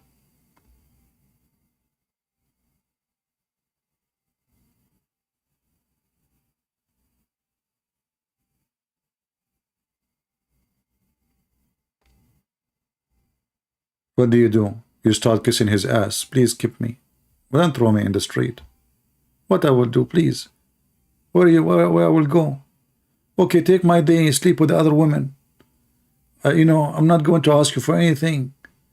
Just let me stay. This is how faithless religion is.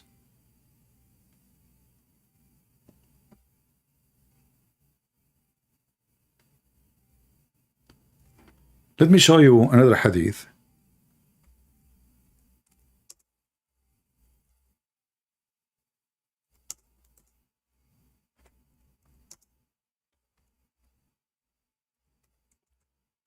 I'm trying to find you where it says that she become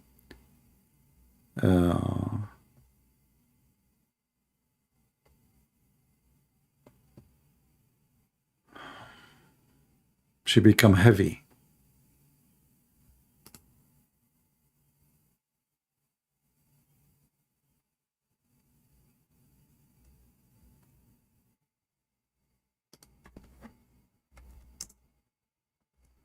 As you know, I don't prepare for what I do, so I search for my reference, you know, right in the spot.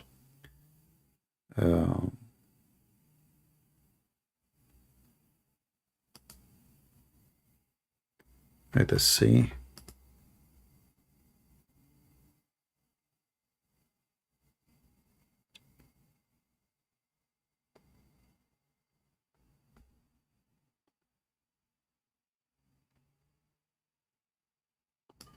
Yeah, even there is some hadith saying that he did really divorce her. But then Aisha, she made him keep her. I can't find this one here, but I have it in the book of Al-Bayhaqi.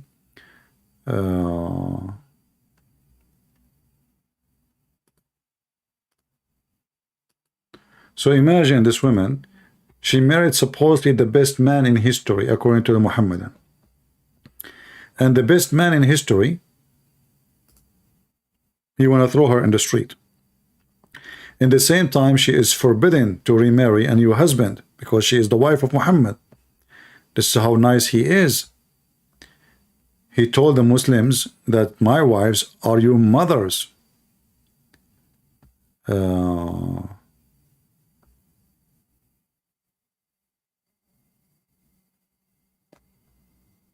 I have the reference actually, but I'm trying to find it in an official Islamic website. Let us see. Let us use this one here.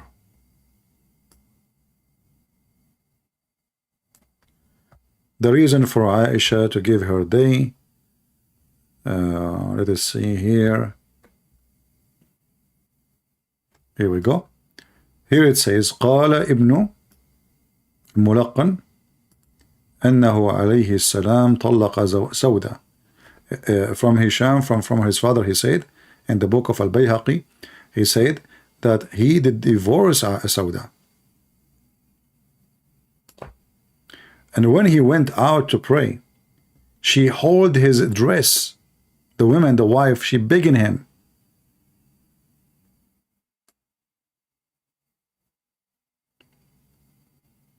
Please, don't divorce me.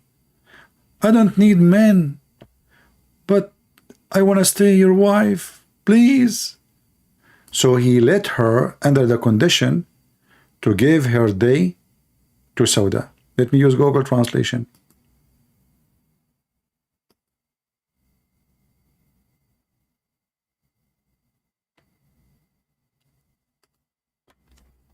We search for divorce. Type in Arabic.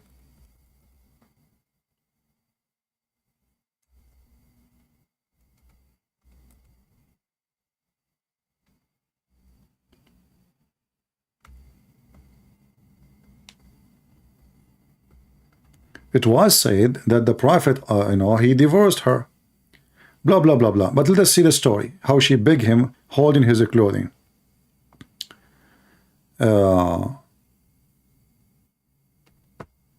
From the narration of Al-Bayhaqi from Hisham, from his father, he said that Allah Messenger, peace be upon him, divorced Sauda, and when he went out to pray, she grabbed him from his garment, and she said, I don't need men.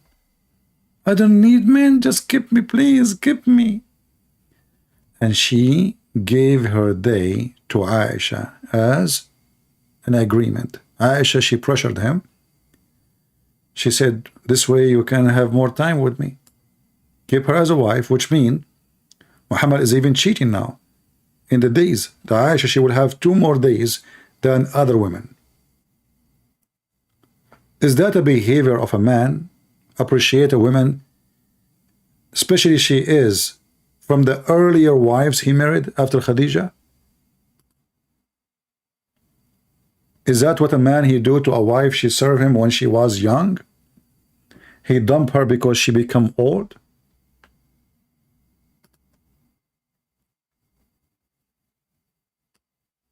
And this is the best example of God?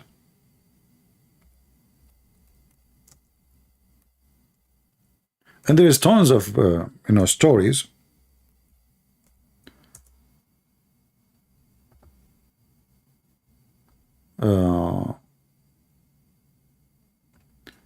Okay, let me see if I can find the one in Al-Bukhari where it says she becomes slow. She is slow. And Muhammad didn't like slow women, old.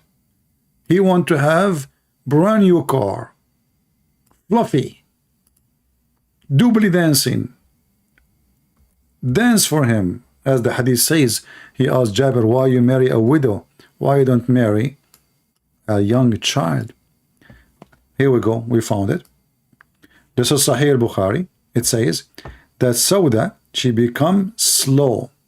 She become old and slow. Do you see it? Why? Because simply she's an old woman. She is an old woman.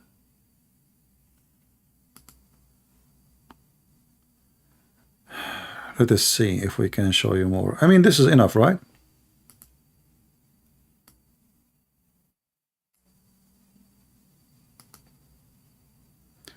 Different hadith, even they are using different word, which is nothing but an insulting. وَكَانَ ثَقِيلَ ثَبِطَةً. Unbelievable.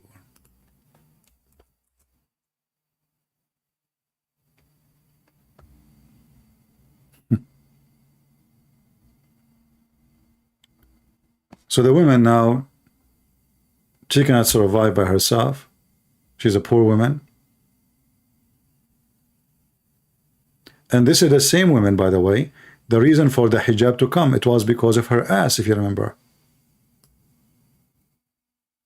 Because of her ass, Sauda, she was doing poo-poo, and then Umar ibn Khattab, he saw her at night doing poo-poo, and he was harassing her.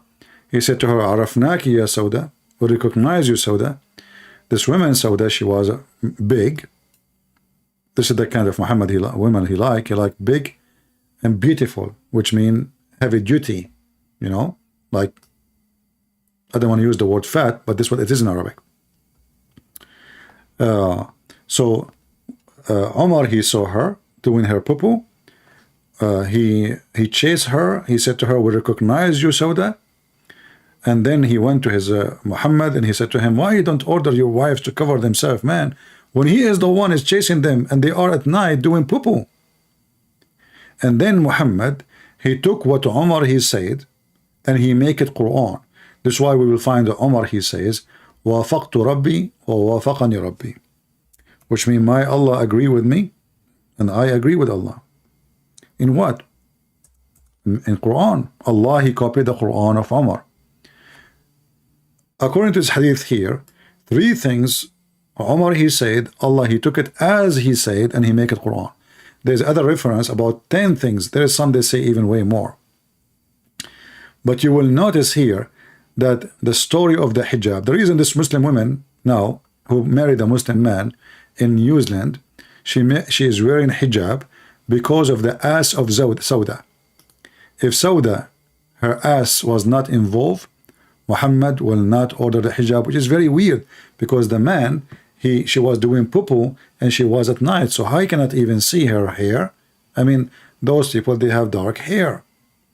So what the hijab for? It doesn't make sense.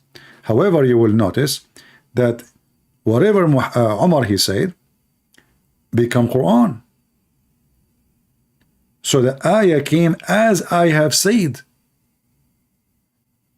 As I said, word by word. Read it. All of this is sahih.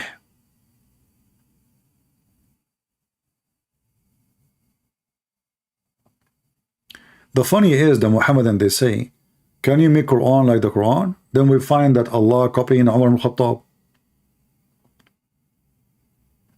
Word by word.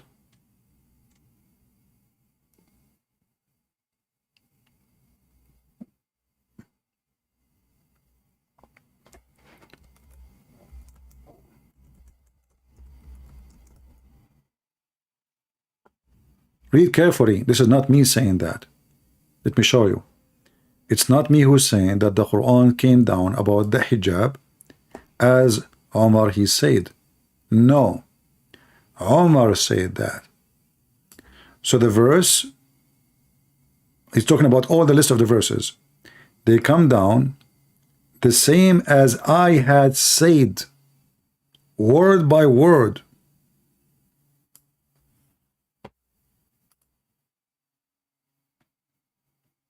In fact, even Muhammad, he said, if there is a prophet will come after me, is going to be Umar, because Umar, he got him busted many times. Right?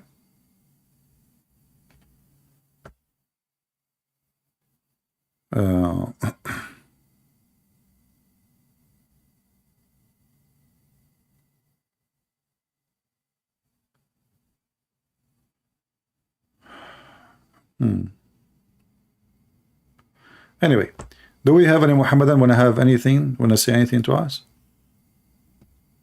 So when those people, they lie to you about women, she have rights in Islam. I mean, as you see, the Muslim, they have no shame even to lie about their religion, to lie to their wives. They teach it, they preach it, they are proud about it. Even they teach in their TV, official Islamic TV, government TV, how to beat the wife. They are proud of it.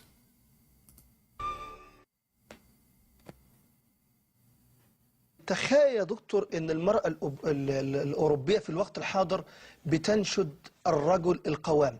أنا يعني The guy is saying to the sheikh, imagine that women in the West, they are desperate to find a man he is strong. How he is strong?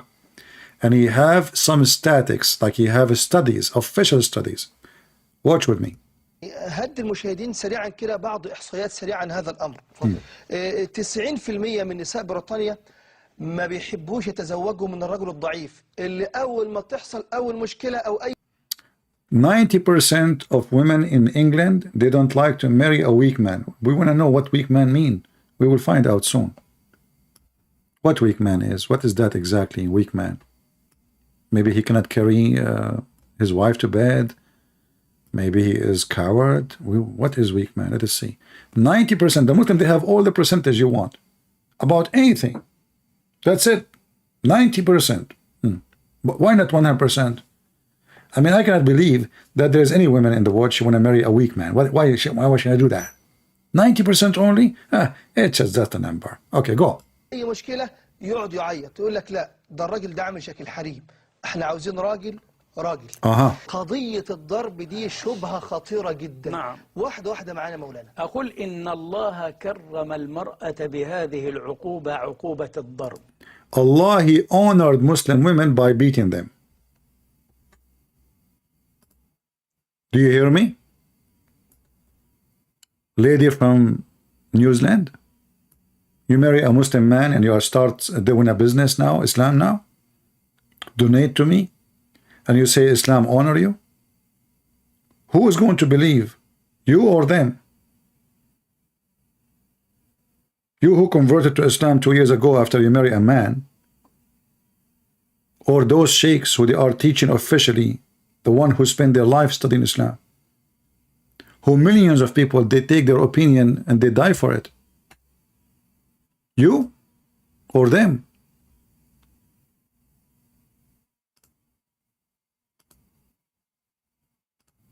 This is an ex-Muslim, by the way. It is not our topic. So Allah, he honored Muslim women by beating. Let us be honest. I mean, can you honor a woman more than this? Why those people cannot use their mind and be honest? Allah, he honor you. What is such an amazing honor.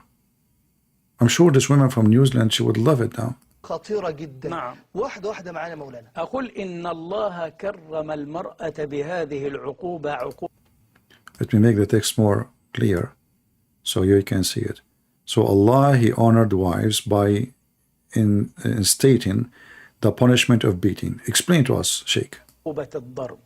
كيف؟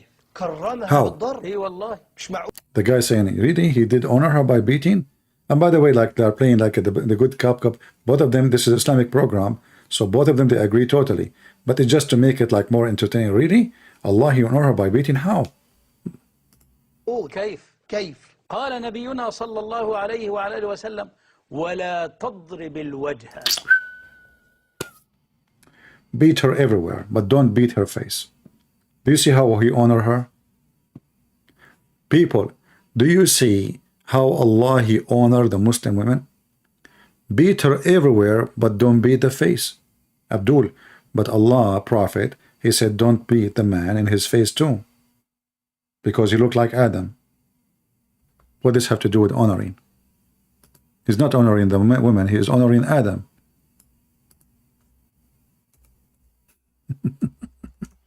And now you are beating the women, and now you are honoring her.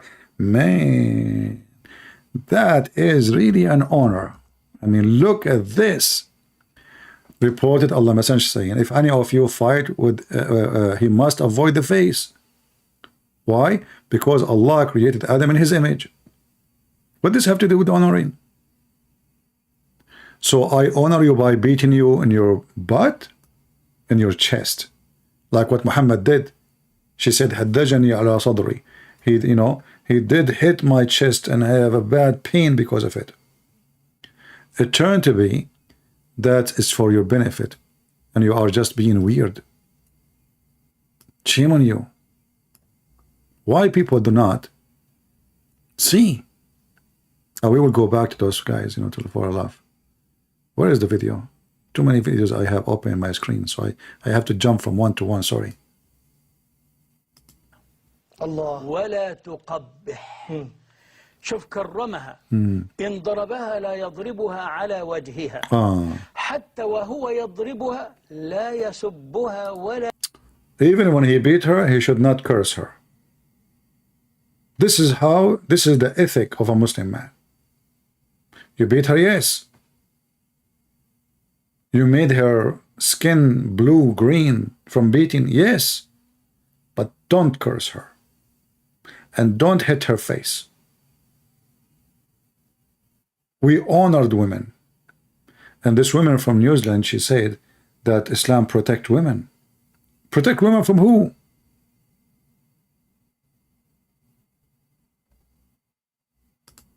لا يشتمها عجيب. إذن هو يضرب للتأديب وإذا ضرب لا يزيد عن 10 وإذا ضرب لا يكسر عظما ولا. If he beat her, he don't break bones. I mean, do you see, guys? You don't beat your wife until you break her bones. You stop. Don't break bones. We have rules. No bones breaking. And this is how Allah, He honored the women. But the liar, they say to us that in Islam we beat them by toothbrush. Now we are talking about not to break bones.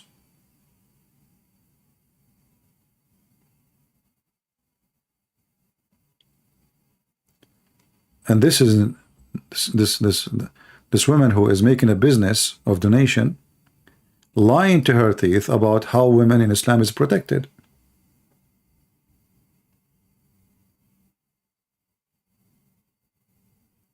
If there is any Muhammadan can say I'm lying, as you see, I'm showing you your cleric. I'm showing you what it is in your TV. So we can lie to our wives. A real man is the man who marries a second wife. If you can't stand the heat, get out of the kitchen. You should not have attempted this from the first place. If you are not a man enough to get married to a second woman, don't even dream about it. A real man, a man enough is the one who gets second and third and fourth. A real man is the one who beat his wife. A real man is the one who, when she got old, he dumped her like Muhammad did. And the real man is the one who lied to his wife and marry a second wife. Me, hijab, Brother Sirtaj, they would on lie detector test. And they said the following questions. Do you love your wife? Yes. Pass. Would you die for her? Yes. Pass. If your wife was okay, would you get a second wife? Yes. Pass. There is not a conflict between a man loving his wife and a man wanting to be polygamous. I agree. There is no conflict. And then he asked him about if he can lie. He said, yes, you can lie for sure. A man, he loved his wife in Islam since when? If you love your wife, you don't marry a second wife. You love all your wives? Really? Let us go and see if Muhammad loved his wife. Do Muhammad love his wives? And they got, and the funny is, they got 4 women in the age of a grandmother, yet none of them in the age of Aisha. But I thought the Prophet, he married Aisha at the age of 6 and she was mature.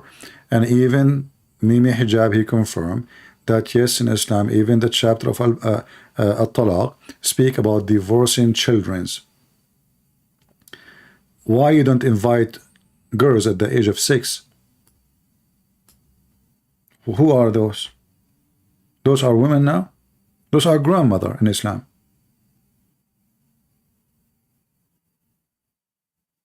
Where is the real women in Islam? The 6 years old.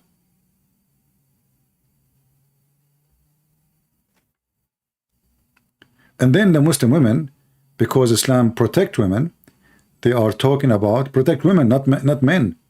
They are talking about the amazing teaching of Allah. Is that you, yeah? And possibly if we're talking about secret second wife, if my husband has gone behind my back, that to me is cheating. Even if it is Islamically correct. Feminist sisters who even if it is Islamically correct. Their sisters, who will die for their sisters, will take a bullet for their sisters, but will not share their husbands for their sisters. So the point is this, let me be real, yeah? If you got a good husband, by the way, I'm not talking about these guys who don't pray, jahil clowns, yeah? We are not talking about the bad Muslims. We are talking about the good Muslims who pray. Those are the ones who have secret wife. Come on. Who don't pray, who oppress their wives. A good man who practices. Oh, he don't oppress his wife by marrying a second wife and third wife and fourth. This is not oppression. No. This is the right thing to do. Who fears Allah, who's good to his wife, takes care of his wife. He comes and he says, I want a second wife. All hell breaks loose. And then we blame this man. Yeah, but why are you keeping it secret?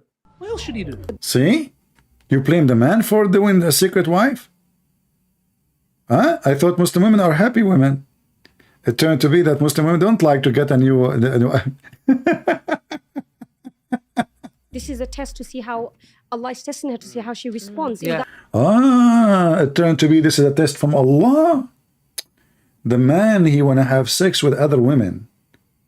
Allah want to see your reaction. If you are a good woman, you say to him, husband, go and F more.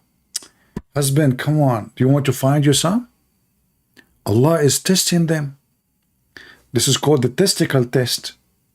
That's enough. If she decides to do the opposite, which is, throw the divorce card or throw this card, then ultimately she's falling into the act of disobedience. Man, the woman, if she asks for divorce after she find out her husband is sleeping with other women, she is being disobedient. Not the husband. No, it is the women disobedient. And who is explaining that to you? Women. Thank you. Which I'm now expected as a Muslim man to follow. It's not the religion of Al-Islam. It's the religion of women's feelings. I'm not going to follow that religion.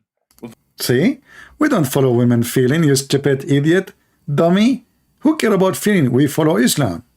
With respect to you, I'm not going to do prostration to the collective hormonal and emotional status of men or women or children or anybody else. You're saying if he's man enough. If your husband came to you man enough and said to you he wants a second wife. At least then it's not secret. Sister, I knew one about second. Do you know about it? What are you going to do? Are you going to say to me, yeah, you can? Thank you. Your face says No. enough. Are you going to say to him, you can't? This is Islam. What you gonna do? I want to know what you're gonna do. I want to know what you are going to do. Well, my friend, I will tell you what you can do. You can report him to the authority. He will go to jail. They live in the West. You are a potato, all of you. Cowards. Cowards. So look at those people, how double standard they are. They are claiming to be British citizen. They carry a passport, have a cross on it. They took an oath when they got citizenship to be obedient to the law, and they are discussing wide open having secret marriage.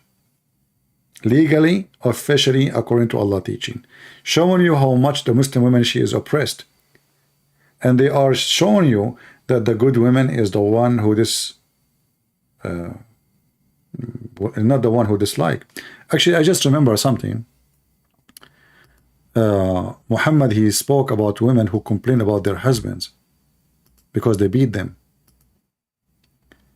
What is the hadith? Hold on, let me remember.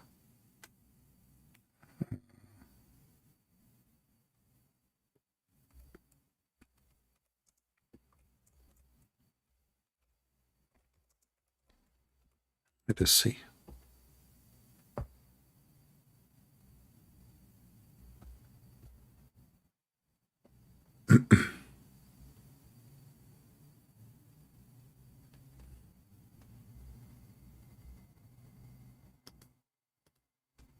a group of women who complain about their husband beating them.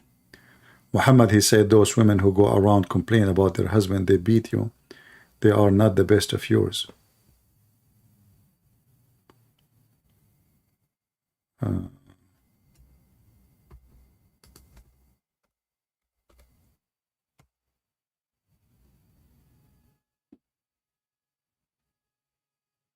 Let us see.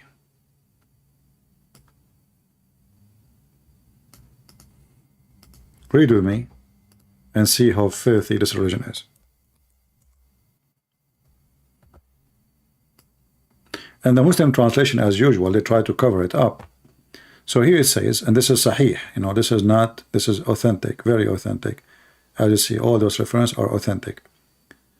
So those women who complain about their husband beating them, they are not the best among you. Do you see it? Women, many women, they came to Muhammad and told him, many women, they have gone around Muhammad's family complaining of their husband, those who do so. That is, those who take to beating their wives. Look at the first translation, those who do what? Those who take to beating their wives are not the best of you. You see how they mix it? The women who they are doing that, they are not the best of you. Let's go to the previous one. Unbelievable.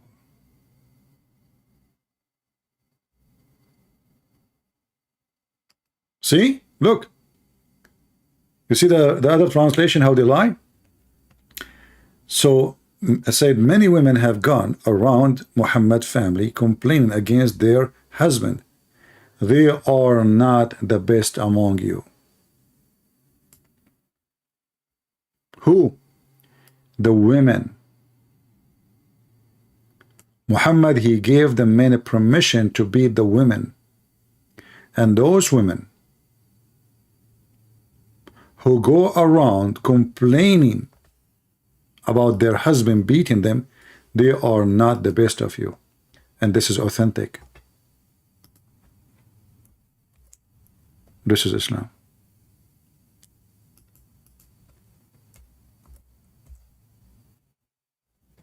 How many of you will promise to download the video and share it everywhere?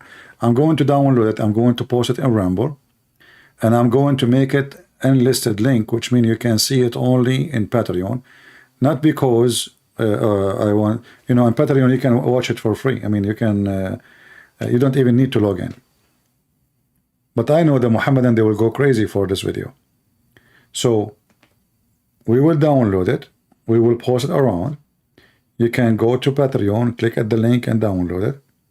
And I will take the same video and post it in my account in Rumble, which I start loading. I have only 2 videos there. All right. And as you see, not a single Muslim he dare to call us. Do you know why? Because everything we said is true.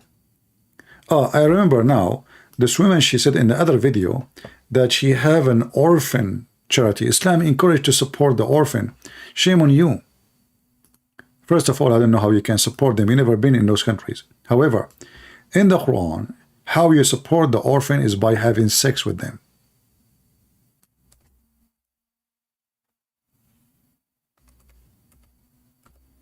Have you ever heard of filthy religion like this?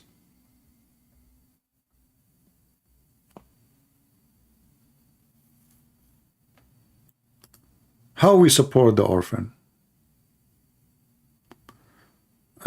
This chapter here, chapter 4, verse number 24, is about having sex with married women. But let us go to the orphan.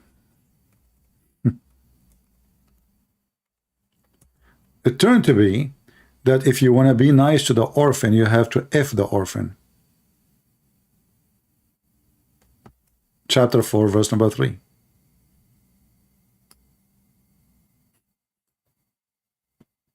But the word orphan is something we say to children. Correct? If a woman, she is 19, 20, 21, she is not an orphan. Do we agree? The word orphan is for someone is a child. So how in Islam we support orphan? Read carefully. If you fear that you will not act justly toward the orphan, well, there is nothing there about marriage. What, read carefully. Marry such women as seem good to you, 2 and 3, and so the orphan is the one you have sex with first. If you don't want, go and F women 2 and 3 and 4. If we go to chapter 65, verse number 4, that chapter is speaking about divorcing children. Actually, the verse itself, the chapter itself, is the chapter of divorce. Children who never had their period because they are too young.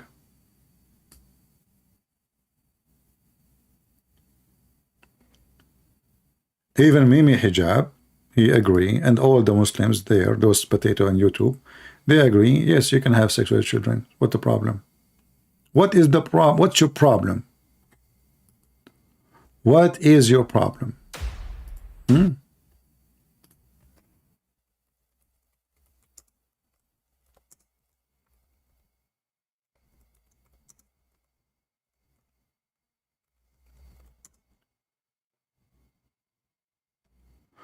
I'm typing in Arabic in YouTube. Okay.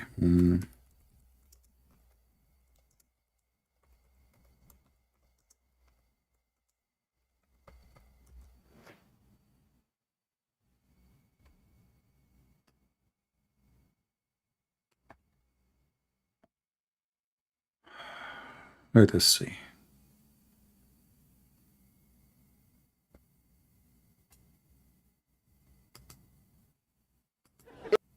If you look just at the Quran, you will get the indication that you can have sexual intercourse with a 5-year-old. The reason why it's haram to have sexual intercourse with a 5-year-old is not found in the Quran at all. If you just read the Quran, it is halal, it would be halal to have sexual intercourse with a 5-year-old. In Surah Al-Talaq, chapter 65, verse 4, Allah subhanahu wa ta'ala tells us who you can divorce and who you cannot divorce. And then he says, وَاللَّائِ لَمْ يَحِدْنَ. وَاللَّائِ لَمْ يَحِدْنَ. And the ones who had never been pubescent before. And by the way, this is very important, yeah? I want all Muslims to be aware of this. The reason why we don't have sexual intercourse with 5-year-olds and 6-year-olds and 7-year-olds or whatever is not because of puberty. Wait a minute, what did you say? It's not because of puberty, because that verse in the Quran actually says lam yahid. They never had puberty before. You can't go around that. The Quran doesn't say anywhere in the Quran that the woman has to be pubescent. I dare you to find one verse in the Quran. I dare you. Where it says you're not allowed to marry someone based on harm, or you're not allowed to have sexual intercourse based on harm, or you're not allowed to marry someone based on puberty. So if you're Quran alone, you're allowed to have sexual intercourse with 5-year-olds. Get me one verse in the Quran which says the woman has to be pubescent. One verse. I want one verse in the Quran from the beginning of the book to the end of the book which says that she has to be pubescent. So okay, so that makes it halal from your perspective. From your perspective, it's halal. You know, in the Quran it says حُرِّمَتْ عَلَيْكُمْ أُمَّهَاتِكُمْ. It says you're not allowed to marry your mum. It says you're not allowed to marry your sister, your auntie. Where does it say you're not allowed to marry a prepubescent? I'm looking for one verse that you can say, you pinpoint it and say this is where it says prepubescent marriage or whatever is not allowed. So if you're Quran alone, you're steered towards pedophilia, and a severe type of pedophilia. Can you believe it? He just admitted that if you have sex with children, you are a pedophile. If you're the Quran alone, you're a pedophile. Okay, well, for the Hadith, isn't it your prophet, he married Aisha at the age of 6? He mentioned that there is nowhere it says you cannot marry someone she is 5. Does it make a difference between 5 and 6? We showed you that how Muhammad, how Aisha, her mother, she was feeding her like a goat so she can gain weight. And this is stupid women trying to fool women in her countries and around the world that Islam is an amazing religion. Here, we don't compromise. We share the truth and the truth only. And the truth will set you free. The Lord, He says that who is the father of all lies? Who is the father of all lies? The devil. They lie. They lie to their teeth. Islam without lies dies. And this is why we see an avalanche. You see those Muhammadan, even the one who disagree with us and they fight against us, etc., slowly, slowly, slowly, they will end leaving the garbage of Muhammad. In the beginning, they will be stubborn, they will be angry, they will be aggressive, but they will notice, you know what, he is putting the reference in front of us. We have even videos of their own explain how having sex with the children is right. We have their own words saying this is a pedophile act. The Quran teaches you nothing but to be pedophile. And what Mimi Hijab trying to say to you, the girl, she have to be able to be effed, excuse my language. It's not the age. It's not the age.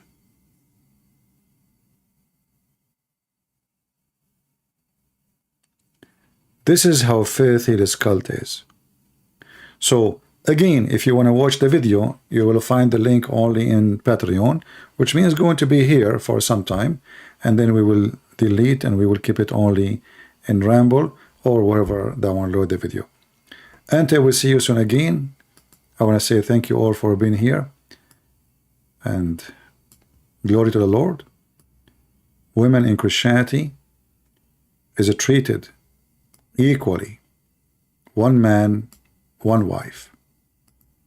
A decent man, a decent woman. Marriage in Christianity is real marriage. For it's not a contract of sex. It's not a contract of finance. It is a unity by God. Have nothing to do with all what they say. When a man he marry a woman, the Bible says they will become one. One. When God he created Adam, he created one female for him. That is the right way, and this is the natural way, and anything else is nothing but lust of animals. Lust of animals. Animal, he jumped from a female to female. If other male came, the one who is more strong, he will take, he will dominate. That is not us. We are a human, we are not animals, and we refuse to be animals. Muhammad, he wants you to be an animal, treating your wife as an animal. She's just a goat. Her job is just to take off her panty and give you babies and cook for you. And one day you don't like her, you divorce her, or even keep her. Just another woman without her, because she is nobody. She is nobody. She's just a maid in the house. If she get old, you throw her away.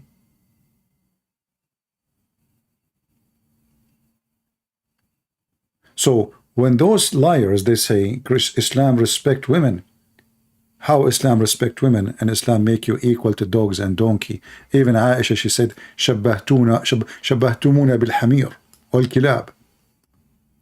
You made us equal to dogs and donkeys, but this is what her husband did. They are doing what Muhammad said, that a dog and a donkey and a woman, they will defy your prayer. She said, you made us equal to dogs and donkeys. And showing them how Muhammad was hypocrite. When he used to pray, he used to touch her. But he is the one who said, 3 things would defy your prayer: a dog and a donkey and a woman. It's Muhammad who said that. So she did not dare to say, Muhammad, he made us equal to dogs and donkeys. She said to them, you made us. Let us go to the other hadith. And you will see Muhammad, he said it clearly.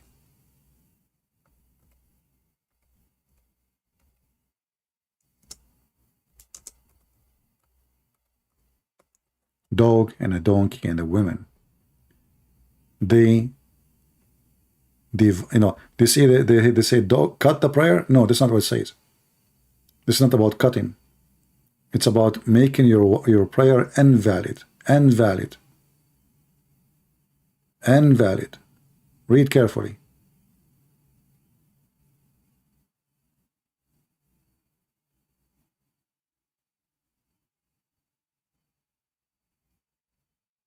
This is how Muhammad he looked at women.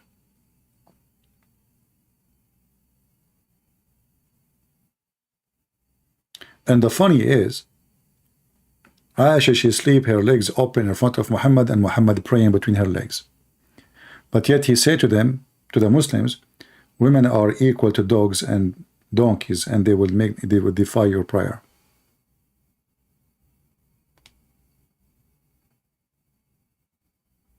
All of this is a very authentic.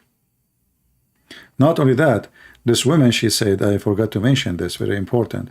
She said that Muslim women, they are respected, right? Muslim women are protected. Well, your prophet, he says that the women, she come in the image of the devil, and she live in the image of the devil. Is he speaking about you? I would like you to add in the video the word New Zealand, because she is from New Zealand, so women in New Zealand will not be fooled by such an evil woman trying to lie to them to her teeth. Either she is evil, she know what she is doing, she's lying, or she is stupid. Either way, that is evil. So as you see, Muhammad, he said, this is how women are protected in Islam, that a woman, she is a devil. Are you going to print this to your wife and put it in the top of her bed? Women, she advanced in the image of the devil, and she retreat in the image of the devil. What about you print this and put it in the top of your mother grave? What about you print this, put it in the top of your mother bed? Why don't Muslim make a speech in your TV, in USA, when you speak in the speaker corner, says women approach in the image of the devil and they retrieve in the image of the devil? And why? Just because she walked in front of Muhammad, and because Muhammad is a decent man, he was staring at her ass, so he got horny. He went to his wife, he forced his wife Zainab, who was doing lathering, painting, coloring, he forced her into sex. Even Muhammad, he said, a woman should answer the call of her husband, which means to F her, excuse my language, even if she is in the saddle of the camel, on the camel. If a woman actually, she don't want to have sex, maybe she is tired, maybe she is not, don't feel like it, maybe she is whatever, you know, the angels will curse her all night. But if the man, he do the same, nobody curse him. Because this is the religion of the man. The man, he can have 4. He can refuse. Actually, the Quran, chapter 4, verse 34 says, "Uhjuruhunna fil madaji'." Stop sleeping with them. Jail them in their rooms and stop. But the woman, she cannot do that. If she don't go to bed, the angels all night are angry, cursing her, continue until the morning, until she take off her panty. This is how women, she is protected in Islam. And this weird women, donation women, donate to me, claiming that Muslim women are respected. Not to forget that the Muslim man, he will get a lot of female for sex, and he will be in heaven just a sex toy. Not to forget to mention that even in heaven, you will be jailed in your tent. In your tent. You cannot see anybody except one man, or you are a sex toy. And this is all over the Quran. The houris and the wives, they will be restrained in their tents. Look at the translation here. What? Cool prevalence? What? Cool. It's a cool, huh? It's a cool. Okay. Very cool. Yeah. Look like the Muslim, they copy from each other the translation. What a nice jail for eternity, just to be effed just to be effed. And this is heaven, supposedly. You have no duty in the heaven of Allah. You see, the Muslim women, they say, oh, we will go to heaven. As you see, Muhammad, he said, the majority of women are in hell. Number two, if you get lucky, you will be a sex toy. Not only that, in the heaven of Allah, you will be competing with a lot of women with one man. Which means in earth, maybe you got lucky and you have one husband. Because he live in the West, you don't dare to have a second one. Unless he go to the Middle East and he do it behind you. Or in the West, but behind you. But in heaven, he will have hundreds of women, and you are just one of his sex toys. Not only that, actually Muhammad, he promised that in heaven, Allah will import women who they are hookers from hell, for they have a good training in sex, and they have big boobs and nice asses and vagina.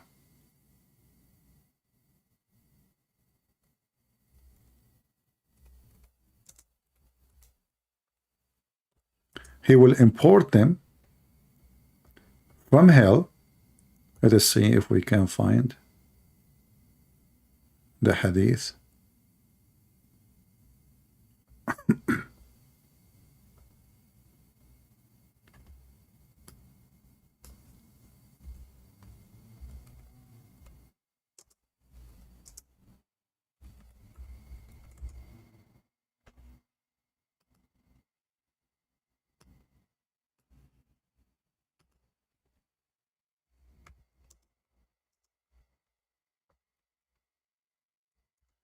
See, like each time we want to go, we remember to mention something, you know.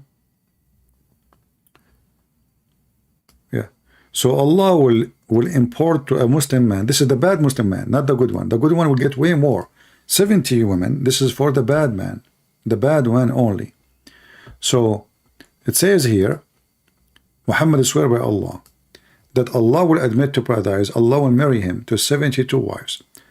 2 from the Houris and 70 from the inheritance of the people of hell. Here you ask yourself, where is the female, the Muslim women, to be the wife? Focus with me. Allah will give him how many women? 72, correct? Okay. 2 women, they are the virgins, the Hur. 70, they are from hell. So where is this woman from New Zealand will be?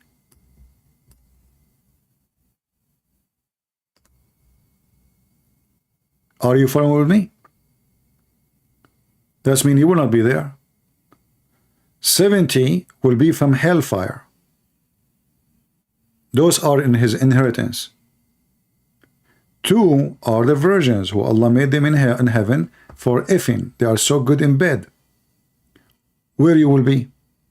Well, I have a better news for you. Most likely, Muhammad, he meant that all those 70 are Muslim women anyway. However, they have to be very good looking.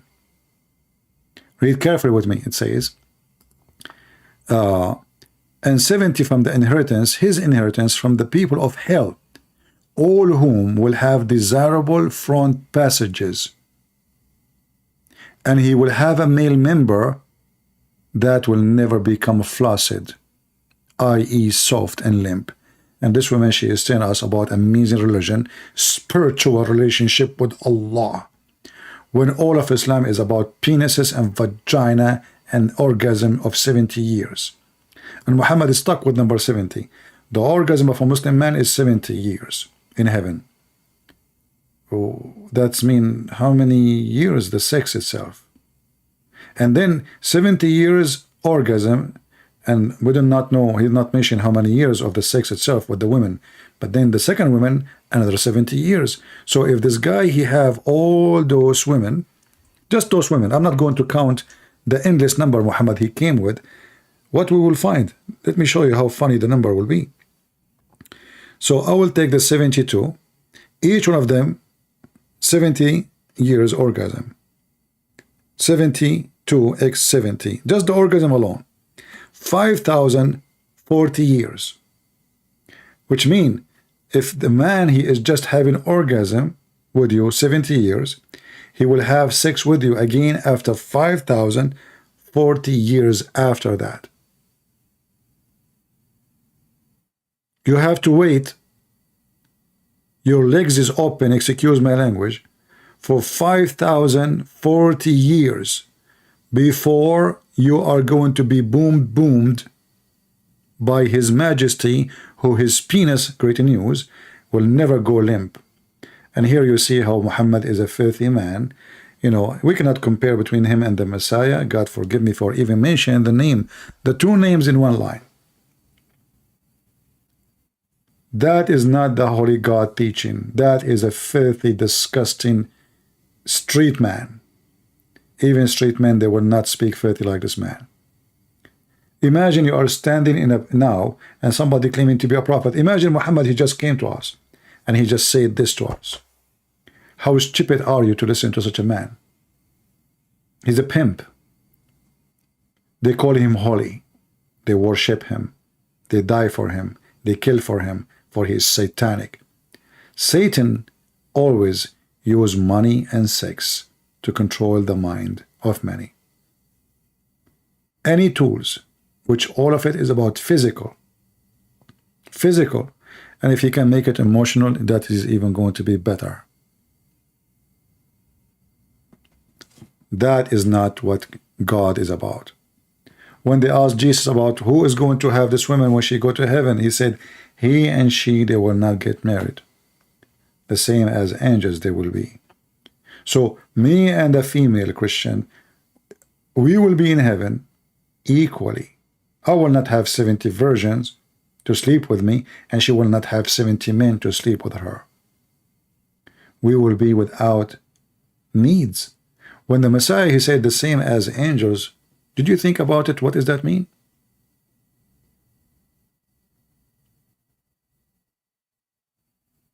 That means we will be free. Free. We will not be addicted. We will not be enslaved by our needs, because now we are enslaved. You have to sleep. You have no choice. Can you stay without sleep? I would love to. When you are 60 years old, you step to 20 years. 20 years of your life is gone.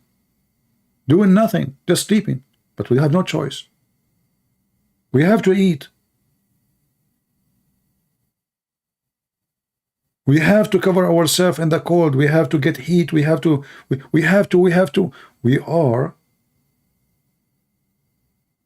under the needs. When you are with Jesus, you will be free from all your needs.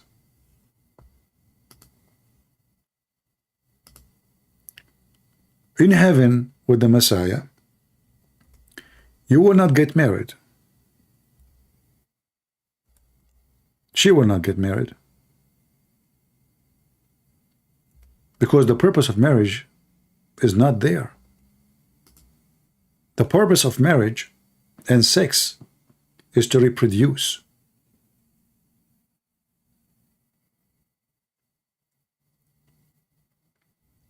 And we reproduce because there's death.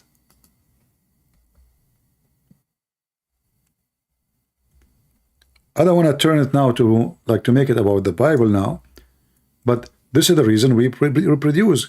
Death, take one, take the father, children, they will continue. But now we are in heaven.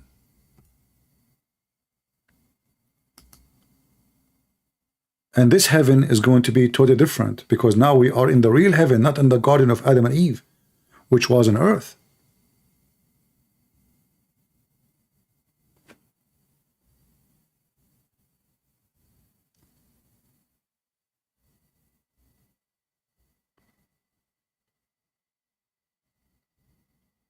We cannot compare between the faith of Muhammad and the love of the Messiah. No man can claim that he chose the Messiah because it gave him a privilege. Somebody will say to you, well, Christianity gave the man, he is the leader of the house. Well, that is the leader of the house, for he have responsibility, not because he is God of the women.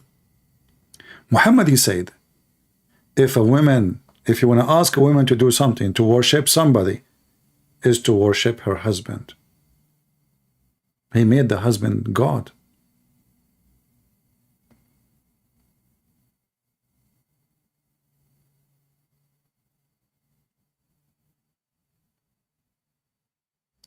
With the Messiah, the women, she have the right to have one husband, and the husband, he have no right except to have one woman. The Jews used to abuse women. They marry, they divorce, she got old, he replaced her, he got a new one. The same as the Muhammadan. With the Messiah, you cannot do that. You cannot abuse that you are the male who is strong and she is the female, she is weak, so I do as I wish.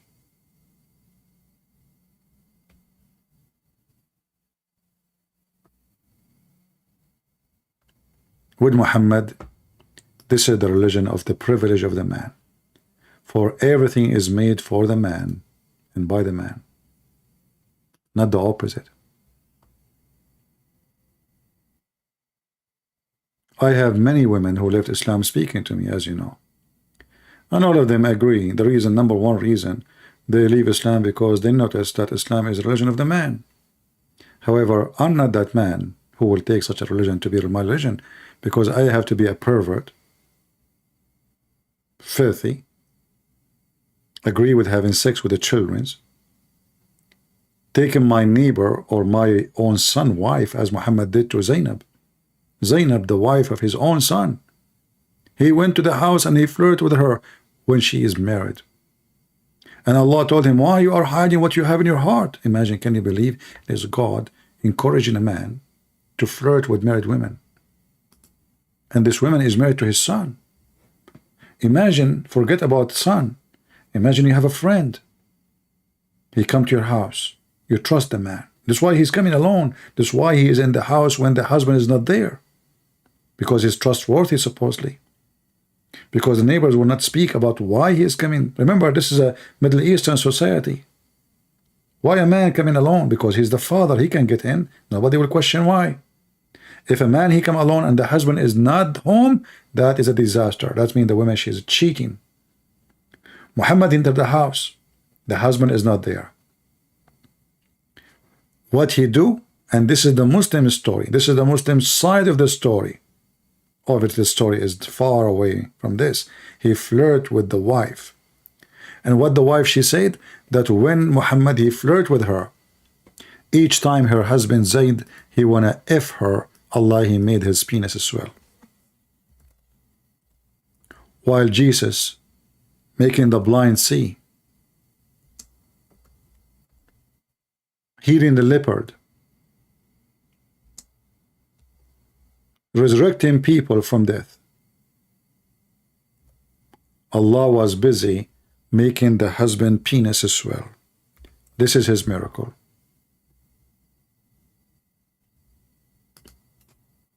When first time I saw this, I mean, you are learning, you know, as a child. You learn. And then I did not understand. What تورم منه ذلك? What do you mean?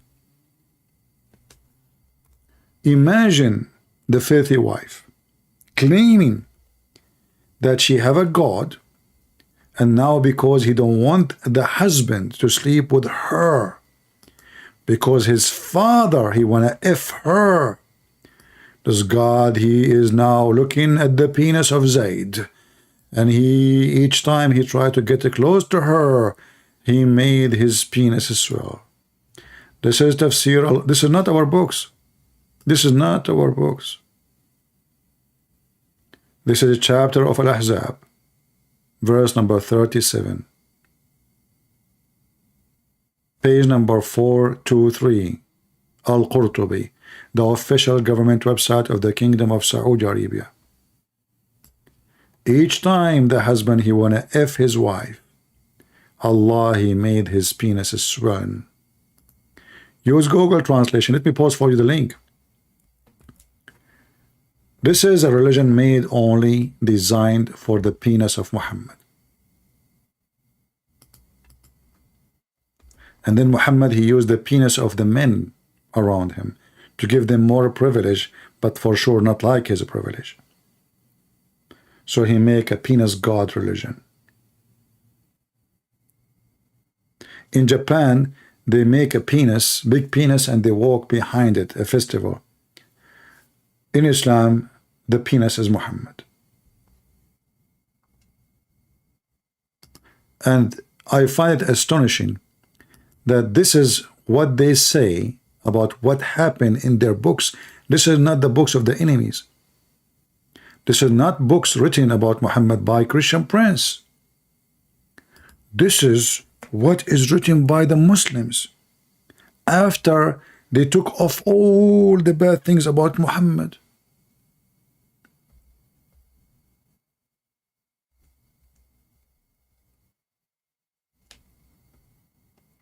Each time the husband wanna come to the wife to F her, excuse my language, I'm saying it as it is. That's what it says. Each time he tried to F her, Allah, he made his penis swell. Shame on you, Zayd. Zayd, why you are trying to approach your wife? She is now for Muhammad. And not only that, even they say that one of the privilege of Muhammad, if his eyes fall into a woman, her husband must divorce her so the Prophet can F her. Can you believe how filthy? And then they speak to you, this woman, she speak spirituality in Islam. In Islam, you have relationship with Allah. When in fact, she is nothing but a vagina in Islam. Allah himself is not even a spirit. The Prophet is a pervert. In every way, in every mean. If his eyes fall into a woman, her husband must divorce her. So the Prophet can F her immediately. Isn't it, this is really so beautiful? It is.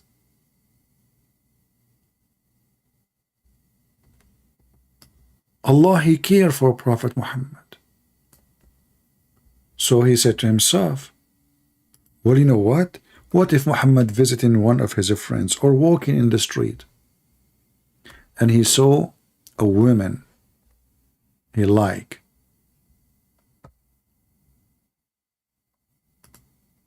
The husband must divorce her. Privilege number 10. إذا وقع بصره على امرأة وجب على زوجها طلاقها وحل له نكاحها. Number 10, and you will notice even all of them is about sex and money. If the Prophet eyes fall into a woman, her husband must immediately divorce her so the Prophet can F her. And this crazy woman trying to lie to her own country people that in Islam there is a religion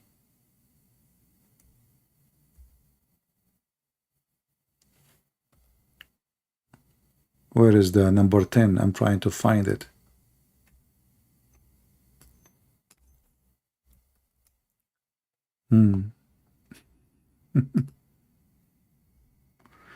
Where is the, I'm trying to find the translation, if his eyes fall into a woman. Okay, let's see. Here we go. If his side, number 10, if his side who? Muhammad, falls on a woman, her husband must divorce her so the Prophet can F her. They say here, translation lawful. No, so the Prophet can F her, not to marry her. Have you ever heard of a pervert prophet like this? And they claim that this is from God. Is it? If this is from God, what is from Satan? What is Satan? This is Satan, my friend. This is not from God. Period. No man will respect any man. He go to his friend or anyone he knew, or he see this is a gang behavior. Because you are a gang, you are a holako. You are Jankiz Khan. You like the women, you take the whole tribe if you want. You are unjust. You are a criminal. In which right you take the wife of a man? Just because your eyes fall on her and you like her. How you can justify that? Well, no problem. There's no need to justify. He's a prophet of Allah. And that give his penis all the privilege, for this is a penis God. The penis Muhammad and the penis Allah and the penis book is all about penises and how to obey Mr. Penis. Everything is made for him, Muhammad, and for his penis. This is the truth. And the Lord, he'll always say to us, read the books, search for the truth, look for it, and the truth will set you free. And the Lord, he says, I am the truth, not this filthy Muhammad. So those females who they marry a Muslim man and they try to sell you Islam and to make money from business in YouTube and donation, we are here to expose their lies so they will not be able to deceive your daughters.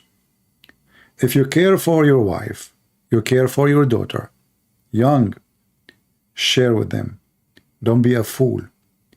They are working hard to deceive your children. One day your daughter, she will come back home and she'll say, Dad, I want to marry a husband, he's a Muslim. Oh, Dad, I want to convert to Islam. And then you come to Christian Prince, says, help me. I will not help you. You don't deserve my help because you heard me already 1,000 times. And you did nothing. You've been warned. You've been taught. We give you reference. We give you proofs. We play video for you. I spend hours every day. And the other day, I spent 11 hours in one day. So don't tell me I need your help. I did my part. Do your part. Protect your family. And not protecting them by shouting at your kids, says Islam is bad. Show them. Prove it to them. Teach them in early age so they can be immune from the devil Muhammad.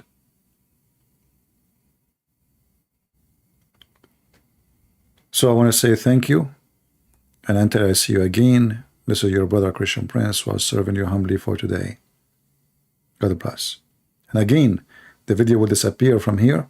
You can find the link in Patreon. And you do not need to make a donation.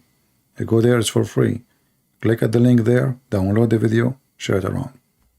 God bless, and see you soon again.